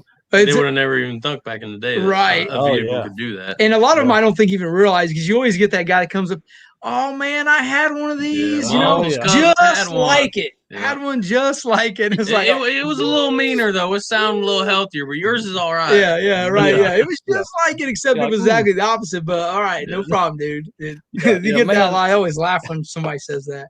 Yep, every time. Nobody ever says that about the S10 though. Nobody's had a turbo on the roof. That is true. Right. That is true. Or the cart. That's what we get with the cart all the time. I always get why. I'm like, why the fuck not? Why wouldn't you? Yeah, why not? Are you kidding me? Like, why wouldn't you cut everything off? That's hell awesome. Yes. So, how about outside your group, like a favorite person you met, or a cool story of somebody that helped or whatever along the way? This year, let's see. So there was Great Bend. There was a girl in Great Bend. She said that, I know she saw us the year before Rocky Mountain, but she said that watching us on Horsepower Wars and then watching our YouTube channel got her into cars, and she had since bought like a VW Beetle. She had a Mustang. She has like a 65 Mustang. She said she bought a VW Beetle and wants to drag race, and she's going to put a mod motor or Coyote swap in this VW Beetle, and is going to school to paint and some other stuff. And she said, awesome. You guys totally turned my world around. It was pretty cool. That's really neat. Yeah, to get people interested in cars is always awesome. Right. And what's crazy is like you guys are just two dudes in Indiana. You know what I mean? Yeah, like two idiots. Yeah, right, exactly. But I mean, we put a turbo on the roof. Yeah. There's some girl watching us right now. She's like, those idiots. She's like, they're gonna make me an idiot, and I'm in. Yeah. Listen, the world would be a happier place if we were all idiots. Yeah, that's true too. Race car idiots, that is. Yeah. How about a favorite gas station or restaurant stop?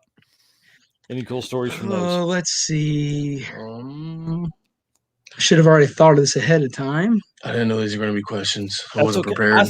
I literally sent these a week ago. It's okay. Yeah. Did you really? This is how prepared we normally are. So we're on the spot. Yeah.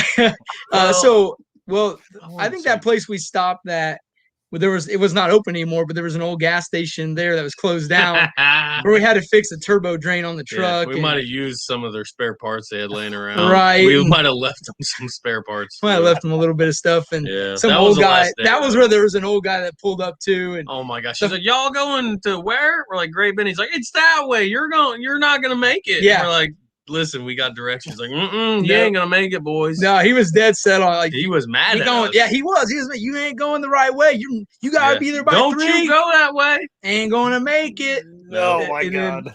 Oh yeah. And then there was another old dude that rolled through, and he was just had to see everything, and he was one of them that, oh yeah, I used to have one of these back in the day, and so they just all stopped in. We're sometimes when that's happening and you're trying to get your stuff, like get your shit back on the road, it's a little frustrating in the heat of the moment. Because you're just trying to get things working. It's like, all right, dude, I don't need to hear you tell me I'm not going to make it. I already feel like I'm not going to make it. I don't need you to reiterate that. I wouldn't say that was my favorite because it was the last day and it was hell. And I won't say this is my favorite, but it is definitely the most interesting. When we were at the hotel where the guy bought us the beer, there's a Burger King out front. We go to this Burger King for breakfast.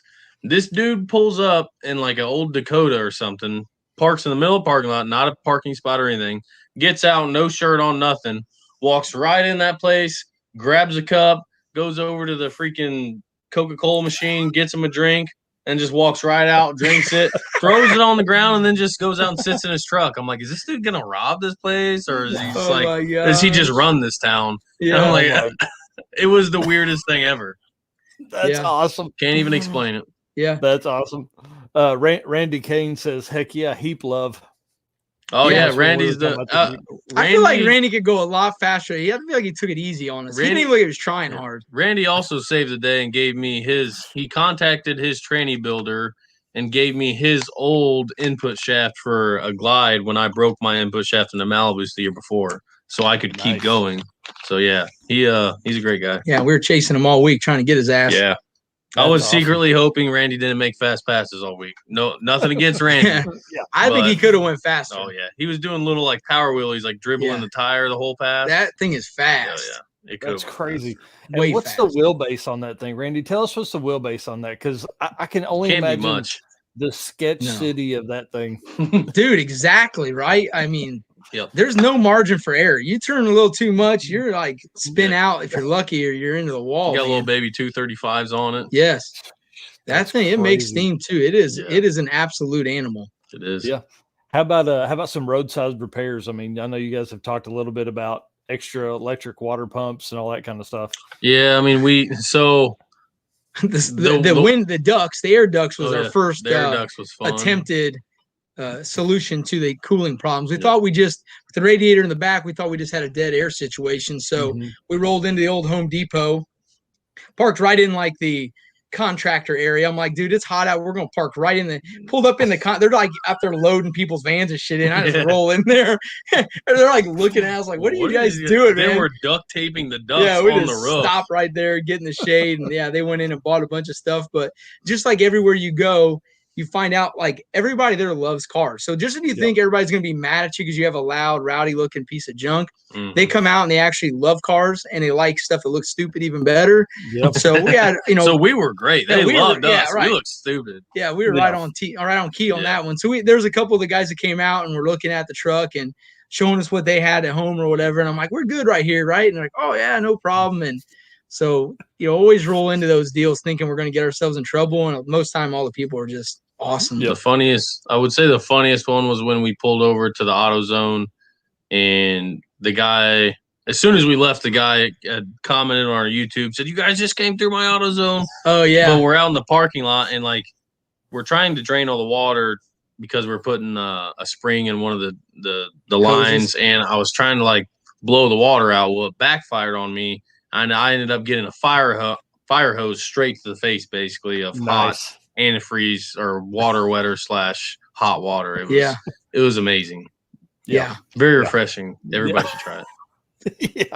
Yeah. It needs to be at least 210 degrees, Oh yeah.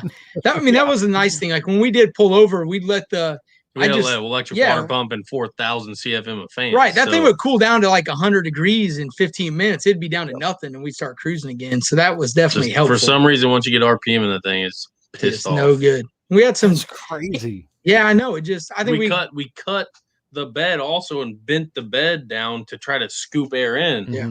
But apparently the air coming off the road is obviously way hotter than the air that you're just even with both water pumps, there wasn't a lot of flow through the radiator. I think the radiator is probably our issue, but since it's kind of back to race mode with the truck, and I don't know that we'll do any more this year. We just it works good, and I can drive it in town all day. If I'm only doing 50 mile an hour, we can do that for days. Yep, but you try to go 60 for very long, and it's pissed off for 30 miles. It's not happy. No thanks. For sure. That's funny. How'd you guys handle meals during the week? Did you do some gas station food, McDonald's, Taco Bell, literally anything you could get. Sometimes they're like, "Are we stopping?" We're like, "No." Most time we just did. If we're at a gas station, you just get what you get, boys. Yeah, you get some corn. We get some corn nuts or something and snack on them. But we didn't eat a lot, honestly. Like I think we both lost probably 10 pounds. Oh, for sure. Because you're so freaking hot. The last thing you want to do is stuff yourself full of food. Yeah. and you're just trying to make it from a gas station would be dangerous. Oh yeah, no thanks. Yes, and if things all go well and you're on a decent schedule, like stopping for a good meal at places is awesome. But we're kind of always behind the gun, so we're just trying to make it. And if we can get there, then maybe we can order some pizza or get some Taco Bell. There was one place we stopped. Okay, this is my favorite stop. I got it now. It started like it looked like it was going to tornado. So we pull over at this bank. Oh yeah, in this little town. This dude pulls up on a 3-wheeler trike, but it's got like the back half of a buggy with a VW engine in it. And he's shifting gears, and the thing is stretched and like just is the craziest contraption I've ever seen in my life. And we're like, dude, it's gonna storm. You know, we're already running hot. We're almost on schedule, probably quite a bit behind, but we're not dead in the water. So we need somewhere to eat. And he's like, oh, go here. And what was it called? Like it was a little microbrewery place started with an S. It was on our way to Kearney. So some little like town mechanical. there. The guy used to own an auto shop. So it was I'm sure other guys stopped there, and we got cards and stickers. Even hell, I think there's a sticker on the truck. I forget the name. It was a really cool place though. Like the inside it used to be like a dealership or something. It was this big corner building. Yeah, it had a bunch of like glass garage doors. It was awesome. And the food was very good and stuff. And so we kind of hung out there for a while. That was we kind of decided, we sat there long enough that we decided we weren't going that far. Like we were going to get a hotel right then. Joke's on us. Couldn't get a hotel for about 2 hours down the road. Yeah. I think we ended up driving an hour and a half to get a. We ended up driving an hour and then a half hour out of the way just to get a hotel. Yeah, and that was when Anthony was having some issues. So we got some cool video of Anthony's car shooting fireballs. Yeah, the turbo just started going. Yeah, his turbo started to go out. It was the night before we got to Denver. It would just shoot some killer flames, man. Just it was awesome. All right, hey. Y'all talk amongst yourself. I've got to go pee, or we're gonna have a mess right here in this room. Oh Lord, I'll be right back. How do we see the comments? All right, Adam can talk to a rock. So let me talk. Oh, here I didn't even realize we could see these comments. Okay, so we got here. Gank the Slurpee from BK. Anthony was saying that dude ganked the Slurpee from BK. Yes, he did. Yep. We had a lot of McDoubles and McChickens, Anthony, didn't we? That was I guess the one nice thing about having Zach and Mumu there too was they would go on food runs. So having somebody else that can go on some food runs is the shit. Let's see. I subbed. Moo and Zach were awesome. Don't lie. MAK TV on YouTube. Oh, thanks, Robert's Garage. Jared Klauser. That's his wife has the CTSV. We're gonna do turbo. Oh yeah, badass. Very nice car. Love the car. Oh, yeah, 19 seconds to build boost. That was on a good day. Don't hate the player, hate the game. Yeah, the turbo and the transmission were hating us, but what else are you going to do? I don't think you were all the way up. Was I not? Nope. That was all of them. Do you have questions for these guys? Oh. I think that was him talking to us. For the win. Purple Caddy. Oh, yeah. Yeah, that's their other code name. Yep. Brian Duke, what did he say? Oh, garden he didn't hose. like that day. Yeah, that was. Yeah, we should have got a permanent garden hose. Yeah, the one place we stopped at with the Sam Squinches out front, the dam. The beef jerky place. Yeah, they had dog jerky too. They had everything. Got grew some dog jerky. Yep. Thanks, Randy. We are too, man. We didn't think we were gonna make it for a minute. I was glad we survived it. I wish it sucked that Boo kind of had some problems that last day too, because we would like to beat him when he was at his best too. But I guess that sometimes this kind of deal is just survival. So there he is. Survival of the fitness. Whew, sorry survival about of the fitness, Ricky. That was dangerous right there. I'm just telling y'all right now. That is one tip I was thinking about while I was in there for 4 minutes. I felt like was drink water all day. Like Mountain Dews, drink that first thing in the morning, but you need water and Gatorades after that. So. You can have a Dew in the morning, at lunch, and at dinner. Between there and after there, all got to be water or Gatorade. Yep. Yeah. It's amazing the amount that you sweat just in living during that week, And we were in an open car, The cart has no doors, or we had a roof on it, but just the wind blowing on you all day because your windows are down in the truck. you're not sweating, but like, you're sweating. It's just drying, Yep. So yeah, I mean, having a nice cooler full of drinks is definitely a good idea. Yep. That can make keep the day. beer cold. So as soon as you get to the hotel, you can crack a cold one. Yes. Yep. I think some of the guys with Doug may have been cracking the cold ones the whole time, but that's either near or there, I guess. Yeah, I mean, they just know how to do it the right way, I guess. That's funny. Jonathan Stonecipher, the gas chamber Nova we were talking about, he was Boo Quamso's co-pilot. He said he just wanted to tell you guys thanks for cheering Boo and I on. After you guys rolled by, he told me to drive it till the head gaskets melted. Yes, exactly. Well, right? I mean, they were parked under the bridge, and I wanted to make sure, like, I don't ever want to beat somebody because they're broke. And obviously, it was the beginning of the day. Like, we had time. Like, if they were stopped and going to fix it, we were going to pull over and help them fix it. Yeah, for sure. But, he told us, go on. Like, no, we're done. Go. Well, what you don't know is that Boo had made the call for somebody to go get a truck and trailer to pick them up. They were. Oh, no kidding. They were going to end it right there, and that's a story he'll tell. He's going to be on next week. Okay, cool. That's a story he'll tell. And him and I were having beers in his garage one night, and he was telling that story about you guys coming by, and you were like, 210, hell, we've been 240 for 40 miles. Just getting started, bud. We roll out of the hotel at 210. Yeah. So, and I mean, really, like that was why they went on after that, was because you guys had come by and y'all had been having heating issues, and he was like, screw it, let's roll. So yeah. I mean, you're already there. Right. I mean, that's the thing. Like, why not just keep going? And sometimes that's what's always been good, I think, in the past at a lot of the events too, where we've had more guys with us. When you have a group of dudes, and if you have the problem, you're always like you're down, right? If it's your car and it's broke, you're like, man, this sucks, I'm done. Well, but if you got like 5 other dudes telling you, no, we're not done, if they're always pushing you, that's what keeps you going. Because it's real easy when it's just you and it's just your car to give up. And when you got the other guys pushing you hard and knowing that they're willing to help too, dude, that's what keeps you rolling every time. I mean, we've done it to each other in the past on our cars and the other guys in the groups too. Sometimes when, like, it was funny because when I had all those motor issues, Adam was the only one like, no, we're fixing it. So then when his car blew up, I was just laughing. Because, like, the next time after all that had happened, I went over to him like, we're changing this, right? Like, you want to let me just lay over. So you're changing the motor tonight, right? He's like, I guess we are. Yeah. And man, what's funny is, like, here's what's crazy. I don't know how old you guys are. I'm 40, but me too. Yeah. He looks 40. I'm 40. Yeah. When we're 60, 13.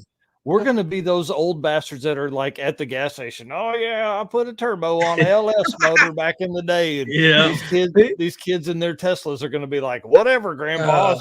Cool story, bro. Yeah, I don't think, man. Yeah, we used to swap motors on the side of the roads. You're like, oh, we just charge ours up. You can't really. Be like, I hope I'm still buzzing by their asses with that turbo on the roof when I'm 60. Yep, I can't exactly get right. Electric stuff. Yeah. Every time he drives through town with the Gap train, we get in Fort Wayne Underground or 260 Underground, we get, you on here, bro? Yeah, dude. This guy was driving a truck with a turbo on the roof. Where's this from? Yeah, that was we got. Go ahead. I'm sorry. Go ahead. I was gonna say we don't ever get tagged in cool ones. We always get the bad drivers. Whatever city has a bad drivers thing, it's like, what idiot is this son of a bitch? Yeah, that's funny. That's one of the best part about the truck is when you drive around, and we've seen it the whole week, right? I mean, people, you can't look at it and not smile. Yeah. So like, it would just we get so many people just like pull up next to us, like, what the hell? Yeah. Like, man, they just loved it. Like, what is going on? It's like they've never seen anything like it before. There was one guy, he pulled up. We were in the middle of nowhere. Yeah. He was driving alongside of us. He's like, I watch you guys on YouTube. We're like, yeah, they loved it. What? It's just neat when it's something you drive that just makes people happy. So that's a lot of fun because you just kind of look at it and it's so dumb looking at it. It does make you laugh. So it's always something that brings smile to most people's faces. Well, and there's a ton of time now. The truck is fast, but like the cart, I feel like shitty cars always make people go, I can build that. And they 100% really gives them hope. Yes, it does. It does 100%. People can really relate with a piece of shit. Oh yeah, well, dude, because they think they can build it themselves. It doesn't. Yeah. It's like everybody feels like they can build something that looks like that, and I think that's why Nick's Malibu has always been a real favorite to a lot of people. And the same thing with the truck, because the year after I did my first drag week, I lived in Indianapolis, and everybody told me I was crazy for doing drag week. Well, the year after, everybody in Indianapolis was going on drag week. Oh, we're going. We signed up. We made it in, just because they're like, well, Nick did it. I mean, if Nick's car can make it, for sure we can make it. Lo and behold, none of them really went or made it. But it's just the fact that they see a piece of junk. Doing what you're not supposed to do always makes people happy. 100%. Or what people say you can't do. It's just defying odds is always more popular than just doing it the right way. Well, and it's the fun of it too sometimes. And I was just say, in the documentation now, you know, like if you were 10 years ago, you know, YouTube wasn't what it was 10 years ago. Now a lot of people have a channel, you know, so they document what they do. And the benefit to that is, like, we'll have these videos forever. Like, I'll be able to show my grandkids, well, listen here, you little shit. I mean, I really did, you know? So what do you mean? You don't have like a 3D holograph that I can walk through and see it? What do you mean? I can watch a video? This is ridiculous. And that is really awesome. And I think, at least for me, sometimes things go so fast every day, and we're so used to having that now that we kind of take it for granted a little bit. Like, I don't always feel like I appreciate that we have that stuff right now, because we're just doing it so much. And we're honestly very lucky a lot of times, and we've had a lot of great opportunities that not a lot of people get, and when they're always happening so fast, it's like everything in life. What's next? We're always worried about what's next, where we're going. We never next, take time to appreciate what we've kind of just done and how lucky we were able to do it. And I guess maybe years down the road, when we're kind of slowing down a little bit, maybe we'll be able to look back and check all this stuff out and really appreciate it then, that we did some stuff that not everybody could do. It's all a blessing and a curse. When you first started doing stuff, you do one big thing and you're like, oh my gosh, that was so awesome. And you sit there and you look back and you're all appreciate it. And then, like, now we're trying to do everything we possibly can. So, like, once we do one thing, we're doing the next. We might not realize how you know, the impact it had, or how awesome it was, or how much fun we had, because we're having so much fun all the time. You just become numb to it. Yes, 100%. It's crazy that life is as awesome as it really is. Yeah, you know, the truck is on door slammers. Like, that hasn't even sunk in really still yet. I mean, if you're a little kid, what is your dream to have, like, something you own be on a video game or like a Hot Wheel or something, right? It's just so unbelievable. And we were really lucky enough to have that happen with the truck, and it doesn't even sink in yet, even that how neat of an opportunity and how very few people get that chance to have something they built be put in that kind of a position. Yeah. And the other side of that too is, like, you know, you take the truck out of the mix, you guys built some badass stuff. I mean, no, for sure. Like, it's not like you built one thing and it was cool and everybody loves it. I mean, it's like you guys built a ton of really neat stuff, you know? Yeah. We're trying, man. You know, Nick says that all the time. I'm very sentimental with cars, and I get very hung up on them really quickly. And he's always trying to remind me, like, you know, people just like what we build. It isn't necessarily all about the car. The car is the result of what we build. They just like our style of how we do stuff. Well, that's just like Adam is so passionate about cars, each car he loves. So he thinks, oh, that's the car. Well, no, it's like, people love us. Like, I can throw my car down the drain. People are still going to like me because I'm a good person and we do cool stuff. Like, they care about us. They don't, like, the car. We make the cars don't make us. Right. There you go. And really, a lot of times the cars are what brings folks in, and then your personality is what keeps them. I mean, we could set a Lamborghini outside and it'll attract this many people. They come in and we're a piece of junk and nobody likes you, and they're going to walk right back out the door. Yep. That's awesome. I think that, I mean, basically my last question is like what's your go-to gas station food? Like, if you need snacks for the road, I'm not talking about like fried burritos. I'm talking like, what's between the seat and Gap Train? Welch's. Oh, he gets corn nuts. Dude. I get Welch's. Yeah, corn nuts, sour gummy worms. Corn nuts or sunflower seeds too. I can chew on some sunflower seeds, keep me awake forever. The little Welch's, like the Welch's gummies, not like Welch's grape juice, but like the Welch's gummies or sour gummy worms. That's my go-to. Or a bag of chips, any bag of chips. Yeah, that's awesome. All right, what else you guys want to talk about? We've been on here an hour and a half. I know you guys. We can talk a lot. Like we could literally talk all night, man. I think we, you know, for those that are watching that have, you know, subscribed to the channel and have been checking it out, we really appreciate everyone's support. I mean, without everybody, you know, kind of doing that thing, we don't grow, we don't get better. we don't keep pushing as hard. So like people watching our videos and subscribing and buying our shirts and our hats and like that stuff really helps us out a lot, because that helps us. That's stuff that we can invest in other ways to keep doing cool stuff that we're not, it's not income from our work. It's just more money that growing our name. Yeah. Spreading the word out there. And it's an investment for us, and it helps us grow. And I think most people that know us, especially if you know us on a personal level, you realize like this stuff for us, Drag Week, building cars, doing racing, it's not like the hobby. It's our life. Like this is what we do. This is all we do. And this is all we've done for ever now. Like 7 years, dude. We race almost every weekend. Awesome.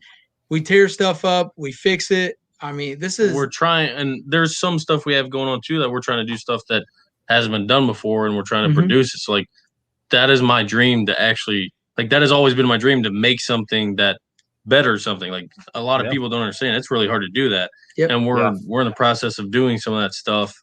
And like he said, this is a lifestyle for us. Like it's just what we do. We don't go on vacations. Our vacations, Rocky Mountain Raceway, called race right? Yeah, right. It is. And we're very lucky. We have great friends. Yeah. And my wife is like an angel. She puts up with this from me and has for long years. And my kids love it too. And they've really. I've kind of forced them into it, but they've went somewhat willingly at this point. And when we go places and race, we try to bring everybody. The family always goes, and all of our friends' families always go. And so it turns into everything we do with race cars is about our families and having a good time together. And that's why it's easier to make it our life. Well, and you start looking at different locations. Like one of the, like, oh man, we'll go to, like, that's why I want to go to Race Week 1.0 is because like, I want to go to the Rockies. My wife, she's exactly right. She's a beach person, but like, I'm like, I really want to go out there and see all that stuff and drive cool cars while I do it, Yep. The beach is awesome. It's a great view and it is a great time. Yeah. But also, I never thought I'd go this far west. I went to the beach. My family always traveled to the beach for vacation. But then you go to the Rockies and you're like, this is amazing. The first time I went on Rocky Mountain Race Week, I was like totally fanboying the mountains. Me too. Like I was like, I know the pictures look cool, but everything looks good in pictures, but then you see it and like you can't even fathom how awesome it is by looking at a picture. Like it's 10 times better. Doesn't do it justice. It really looks like a painting, but better. Like it's ridiculous. It is. And then when you get to take your hot rod through there, like when cars mean so much to you, like at least they mean to me, like taking my car and driving it through there is that's awesome. It's an ultimate goal. Yeah. Yeah. And that's so Timmy Meehan, Turbo Timmy, rode with me for a little bit for 2.0 last year, and he's just like showing me pictures the whole time. I'm like, dude, quit! You're killing me. I don't have 3 weeks of vacation I can take, to do 1.0 family vacation and then 2.0. Jared Klausner says personality and enthusiasm is why we're bringing them Sharon's car. And Thanks, then Red Hat Scotty says two of the realest dudes out there. Love when I get to catch up with them dudes. Thanks, dude. Yeah, Scotty's an OG. He's seen us go through the worst of the worst. And he has too, man. He's hardcore. Him and his dad, Sid, are just great people, and they do all of it. Like, hell, he came out there this year, and he didn't even have a car. But he made a trophy for one of the classes and brought some spare parts, I think an O2 sensor, and donated it. He's a very big part of keeping this kind of racing going strong and that whole camaraderie thing. Dude, he's great with it. Now, he's more of the great people you meet while doing it. Yeah. And what's funny is like you would have never met that dude. You know what I mean? Like in exactly person, right. Yes. without a race week setup or drag week or whatever. Do you guys think like moving forward, like we'll see more endurance drag and drive type events?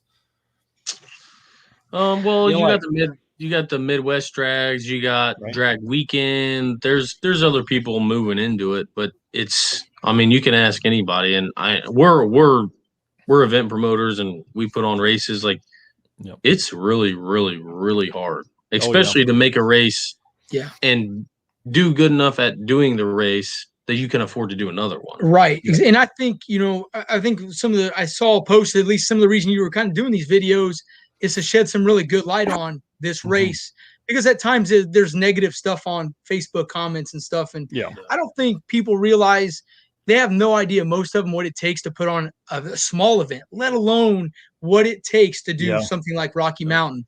And whether they may make a little money at it, but dude, sometimes it don't matter how much money you make.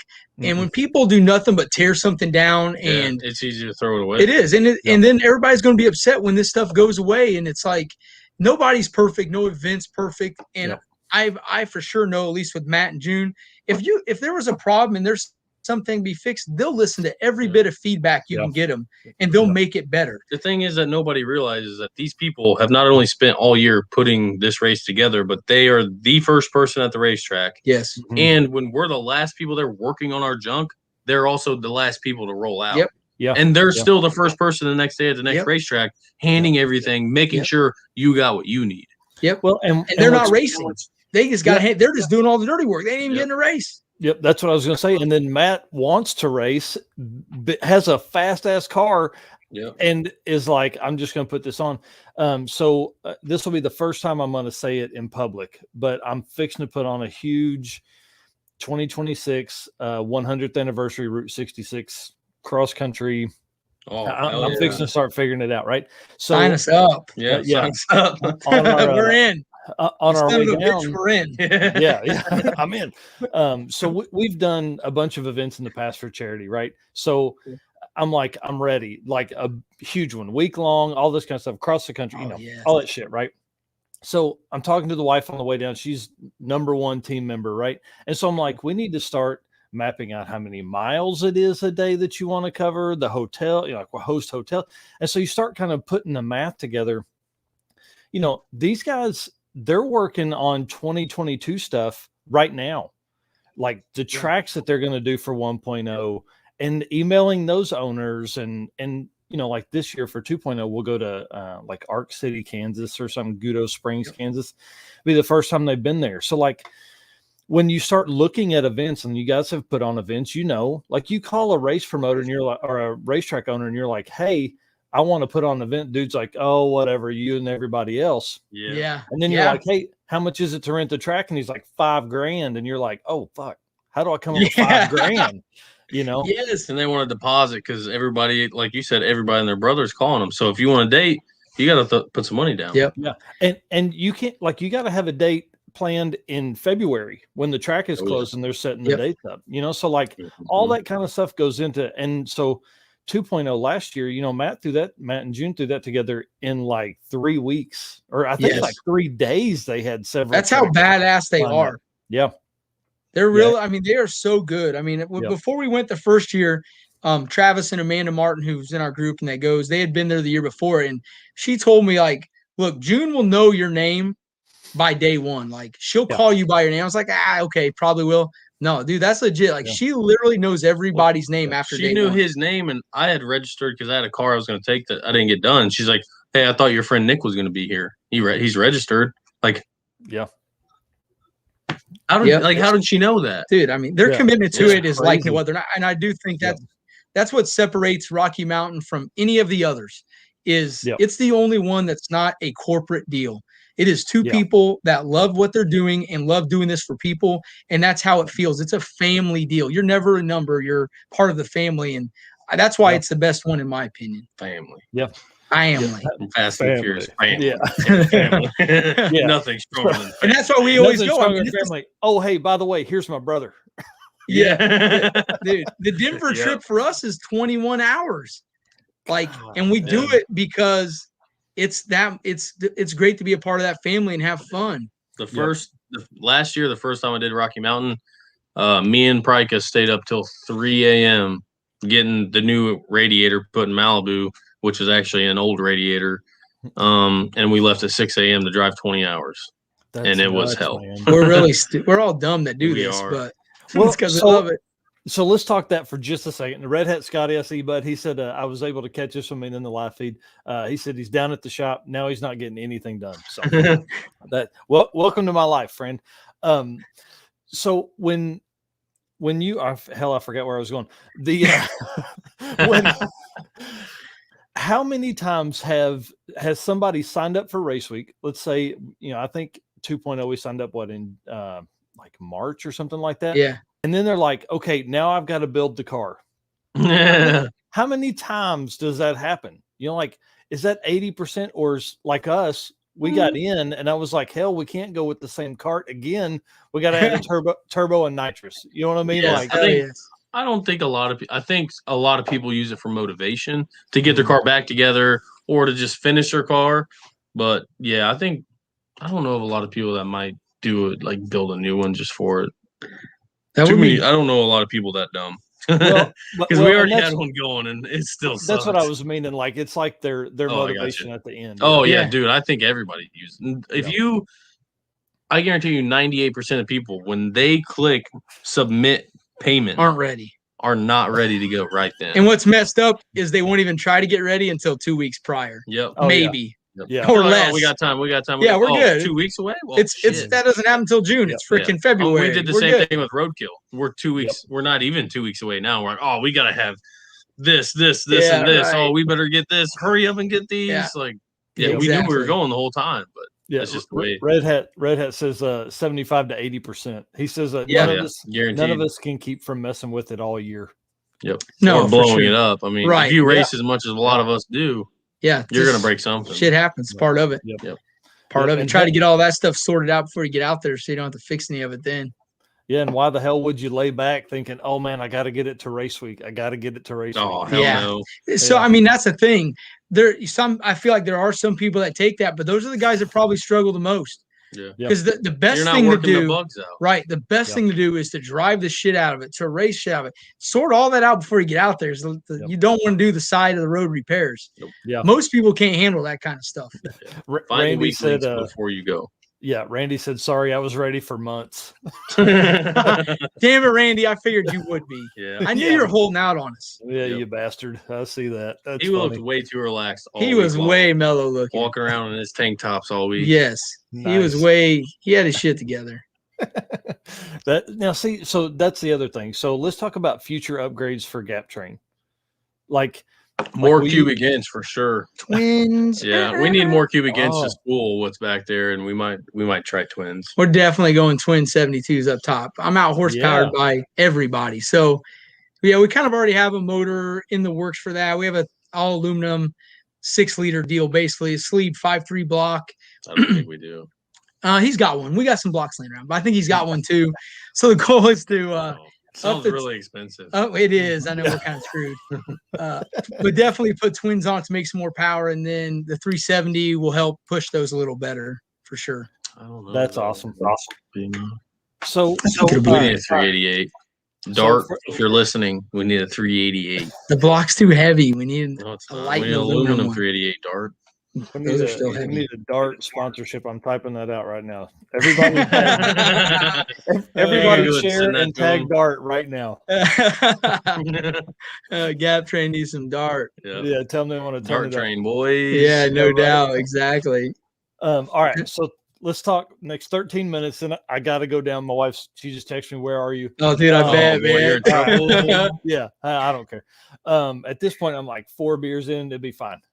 Yeah, she'll be mad at me anyways. I'll be trying to boogie board. She'll be like, "What the hell's wrong with your leg?" Trying to drown out there. Yeah, right.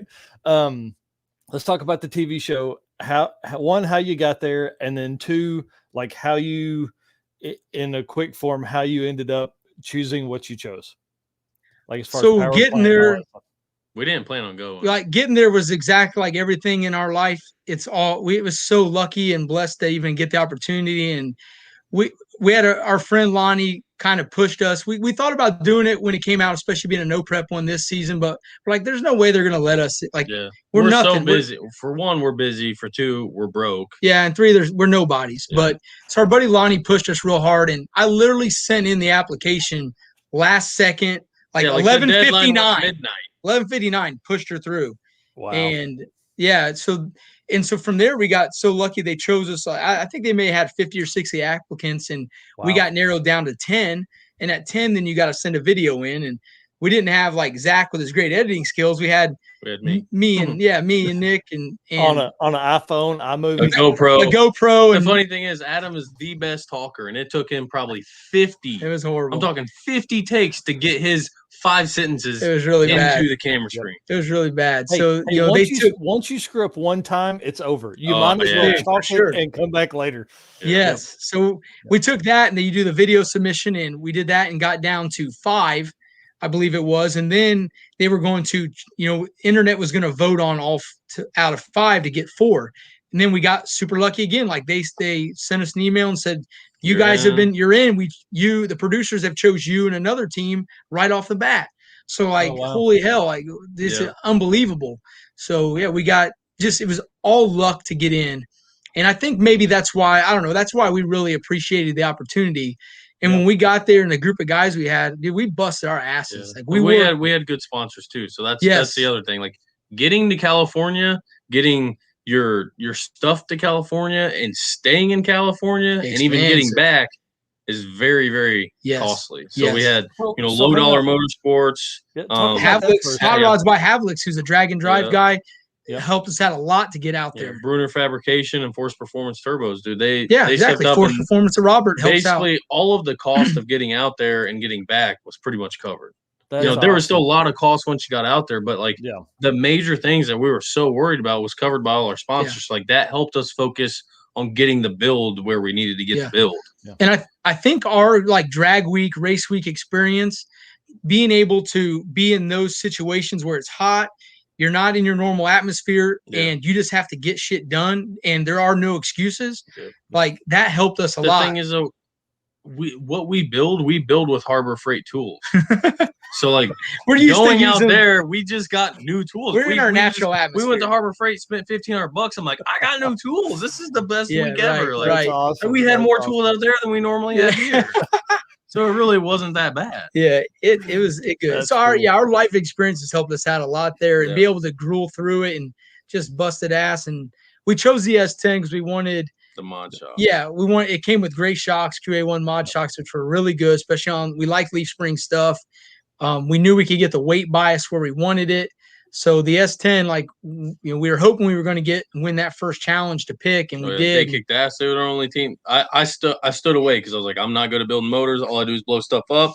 You guys handle this one. You could only have 4 people out there. We had 6 guys. I stood that one out. Yeah, and those guys killed it. I mean, absolutely killed it. And that heart that the rest of the team had carried through the whole week and all the way to the end. And it was awesome. The turbo on the roof deal, we didn't plan on that until so like obviously you're budget limited, and we knew we were putting the turbo in the bed. We knew we were going turbo. Because for the weight bias and for obviously the power. And then we were like, okay, we started doing budget things. Well, okay, a scavenge pump is minimum $300. Well, we actually went over budget already. So I was like, we got to mount the turbo higher. Then I'm like, okay, my buddies from 10 Soldier told me when they made a scoop that forced air, you're turbo limited. So cast 80 is as big as you can go. Well, when they were turbo limited for their class, they made a forced air scoop, and they said they gained this amount of horsepower. So we got to force air to it because there's dead air in the bed. So I was like, let's put it up here. They were like, what? I was like, dude, let's just do it. Yeah. Because, then at that point, the drain just ran downhill, followed the intake tube, and right into the oil pan. The turbo drain is zip tied to the intake tube running through the cab of the truck. Yeah. It still is. That's how I check oil temperature. Yeah. He kept grabbing the line like, oh, how hot's our oil? Is it hot? 250. She's warm. 300. It's all the temperatures. So on the cart, we come because mod motors are stupid and you can't flip manifolds. Okay. Oh, no shit. Oh, it's retarded. That sucks. So that's why the placement of the cart is up front. I thought, man, the turbo way out front would be amazing. It'd be perfect. Give me time to, exhaust everything. Yeah. So we come off of the factory manifolds down to the factory Y, which is 2 inches. You guys will get a kick out of this. Okay. 2 inches. Then we go immediately from 2 inches to 2.5, and then 180 and go all the way to the front of the car, which is like where the driver sits is about the hip area, and then 180 is back up to the front. No velocity. None. Like no velocity. Literally through second gear, you can finally start hearing some spool. So, what is your exhaust setup on the truck? We have the truck manifolds. Okay. We go from 2.5, and then on one side I have a 2.5, then it goes to a 3-inch expander, and when it goes to 3-inch, I dump the other 2.5 in. Gotcha. So that way it keeps some velocity. I used to be in HVAC, so like I did a bunch of duct work. I learned all about velocity. So, and then if I had it my way and we had more budget, it would have been 2.5s into like a 3.5, and then go so far in 3.5, neck down to 3-inch, and then go up in a turbo. But obviously, budget limited, you got to keep it simple. So got to do what you can. You want to start big and keep going smaller to help it keep velocity, basically. So. Yeah, I've done a bunch of rear mount setups, and everybody says they don't spool. I'm no, if you just size the piping right, like spool's just fine. And your combo has to be right. I mean, for us, that turbo that we have on there now, that's 91. It's a little big for that little wheel and housing is way bigger. Right, it's bigger than normal because we would max out a smaller one. So we got a little motor, low compression. Lots of tubing. But now you're gonna go big inch, and it's gonna be fine. Yeah, big inch for the twins. Life is good. Supposedly. Yeah, luckily Holly has a lot of nice tools with the software too to really help out and make that thing work. Without some of them, it would be a lot tougher to make the thing light up. We'll get that thing up to almost 5,000 RPM to on get the it to two-step, spool, and then drag it down to the actual RPM we want to leave at. Wow, that's cool. It's got some 2D tables that allow you to do that. Yep. That's awesome. All right, what else? I feel like we've got 5 more minutes. We got to talk about something to go a straight 2 hours. Eric Englert says there's 2 TWO mini gingers on one screen. He's just mad because we got more sold than he does. That's right. It's because we steal them from everybody else. Yeah. Red Hat Scotty said Lonnie is the man. He's tough but a badass dude. Yeah. And then he said they wanted MAK to swap a motor in the pits on race day. I think it was probably when we were talking about the show. So was there some built-in drama with that show a little bit maybe, or was it all just like they just recorded? So everything they showed was real. Everything they showed was real. It's just like I wish they would have focused more on the builds than trying to. Like they would take the drama that we actually had and then try to make it really big drama, which like it's not that big of a deal. The craziest thing is that was the first time we've ever been at the track and been the only person that wasn't thrashing. Yeah, we didn't know what to do. We were just you got 5 hours in the middle of the freaking desert to do nothing, right? Because they had a lot of time in between passes for guys to be able to make repairs. And for like the first time ever, we weren't doing shit but laying there. Like our truck was working and everybody else was trying to get things. You know, Jim was blowing them to pieces, and the other guys were trying to still build a car, wasn't even put together yet. And the other dudes were just trying to get chassis to work. And we're all just like laying here going, "This is weird." Like we never have where we're not doing something. It was nice, I guess, but unusual. What was it like being in the same shop with like 3 or 4 other shops, you know? Well, COVID really screwed that up because normally the TV show, the first night you're there, they take you out, they buy you dinner, and they provide you with beer and drinks. You kind of get to meet each other. It's like a meet and greet deal. Yep. Well, COVID, they weren't allowed to do that, and that's why we had to go buy a lot of our own tools because they weren't allowed to let you use hand tools. Like there were so many rules and regulations. You had to have your temperature checked every day. Like there were so many hoops we had to jump through just before we were even allowed to work. Which I get it, whatever. They got rules they got to follow. So like the whole first week we were there, the shop was kind of silent all day. You know, you can't play music because of the cameras. Oh yeah, and everybody's just working, so you're just kind of silent. Nobody knows each other. Yeah. Then the second week, it's like, boom, all hell broke loose. Like everybody's giving each other shit all week. Like we would stay late after. We'd all go to the liquor store, come back, and we'd get drunk and just all kinds of dumb stuff. Yeah, once you started making the relationship car stuff, you had stuff to do. But I mean, it worked out good for us because we were so focused. Oh yeah, the first week was awesome. Yeah, I mean, we were so focused stuff. We really didn't know what a lot of the other guys were doing. And Joe Scams on Team Out in Front, that dude would try to. I thought he was actually mad because he would just yell, the F-bomb out of nowhere. He would like throw something down. It's like, fuck or something Yeah. like that. Like super mad and super loud. And we're like, what is oh, this dang, dude's he's problem? mad. Right. You think they're doing something. No, every time that one of us got on camera, he would try to do that so they'd have to bleep the background. So Yeah. we just started doing it back to him. Like we would all randomly just yell a Oh my cuss word. gosh. Everybody on the team almost one after another. We just yell something. There was this huge metal table, super heavy. Yeah. And the old guy on our team, Mick, Mick. would strap something in the vise and just slowly walk backwards and Yeah. all the way across the shop, and just to piss everybody just off. The head games, just to mess with them. So And like, we would call out the time. Like they had a 24-hour clock on the wall, and they would at the start of the day they'd give you 12 hours or whatever, and we'd just call out and randomly 10 hours, 30 minutes, and then we'd all yell that like, dude. And we were in a lucky position where we were doing very well, and we were kind of ahead of the game where most guys were struggling. So we were just fucking digging that knife in on them that, yeah, you guys are about out of time. We're still doing good over here. We're laughing, having fun, and building the truck. And they were kind of scrambling or, mad at each other or things weren't going right. And we were pretty – the only thing we ever had issues on was the budget. But other than that, we were good. Yeah, you think $10,000, and obviously we got some sponsored parts and stuff as part of the show, but it sounds – go nowhere. It sounds like it's a really no big deal you can make. Dude, when you start adding that stuff up, it goes bam. And we do shit on the cheap. We're used to doing junkyard motors and stuff budget, but it goes quick, real quick. But also when you're doing good, people watch you closer. Oh, yeah. Where'd you get that bolt from? Oh, budget. Yep, $5. Yeah, that's crazy. And I think everybody this season was Turbo LS, right?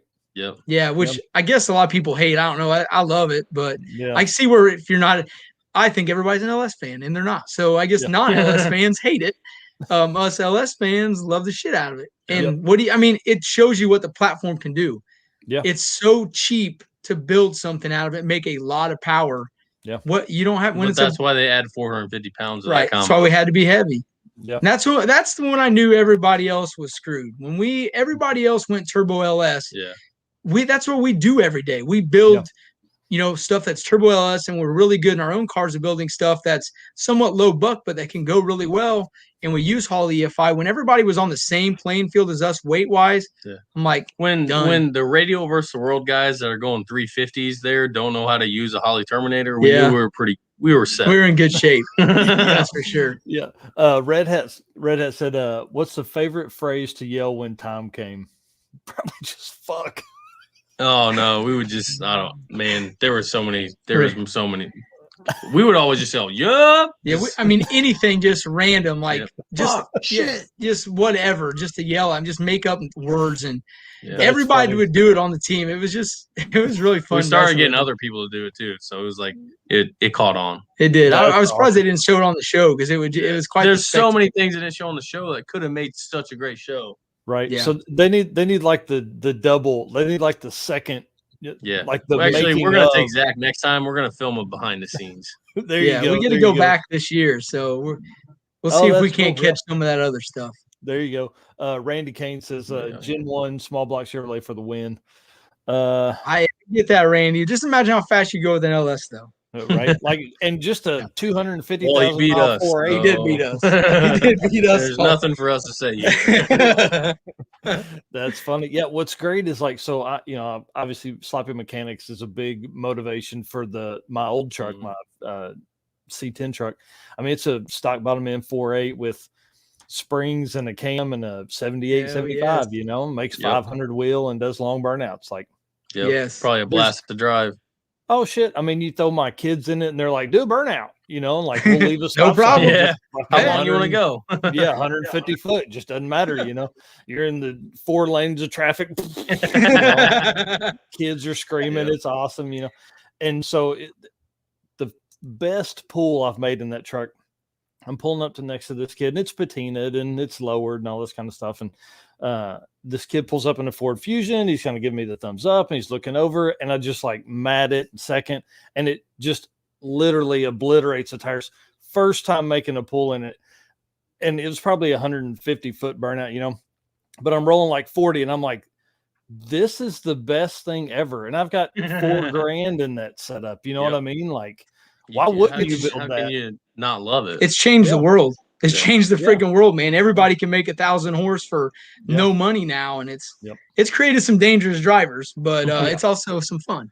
Well, and the funny part is, I think a little bit of Facebook too. Everybody sees 1,000 and they're like, "Oh man, Big Bang Hot Rod did 1,300 on that 4.8. Yeah, I can do that." Well, like that's where guys like you come in.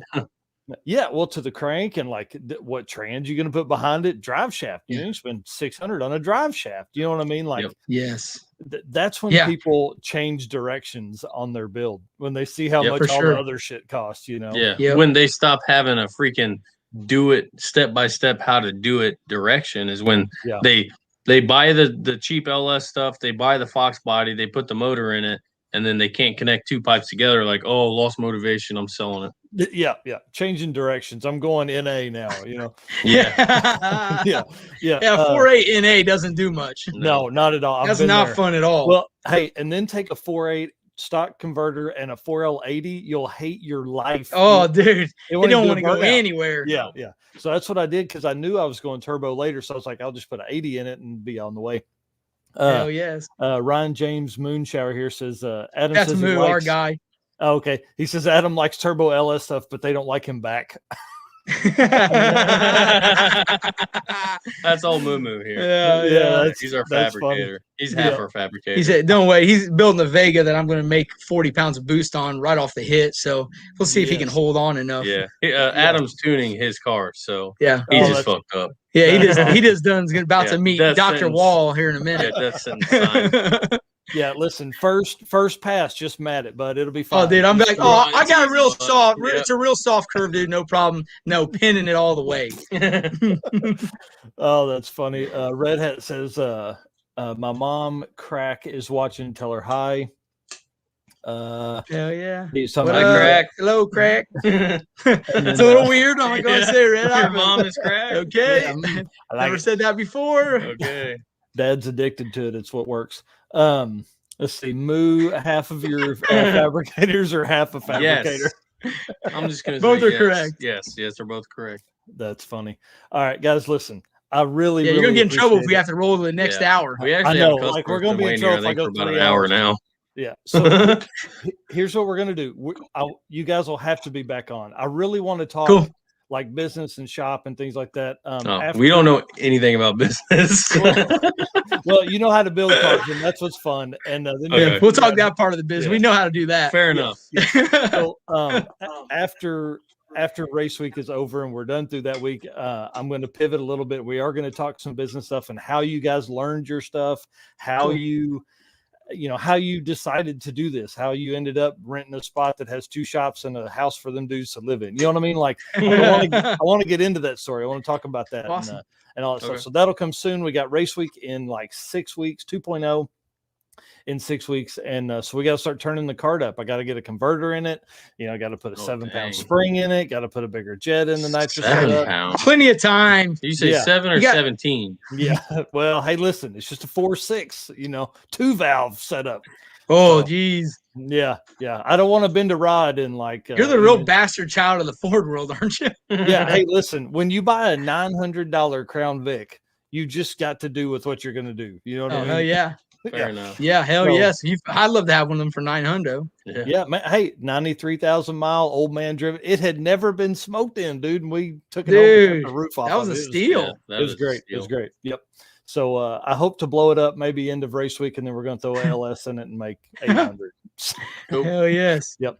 All right, guys. Right on, man. Well, cool. Thank you very much for having us on. Good luck, everybody, on Rocky Mountain 2.0. Thanks for watching us and helping support us. Good luck. All right, guys. Stay with me. Don't turn it off just yet. I'm going to end this out. Okay.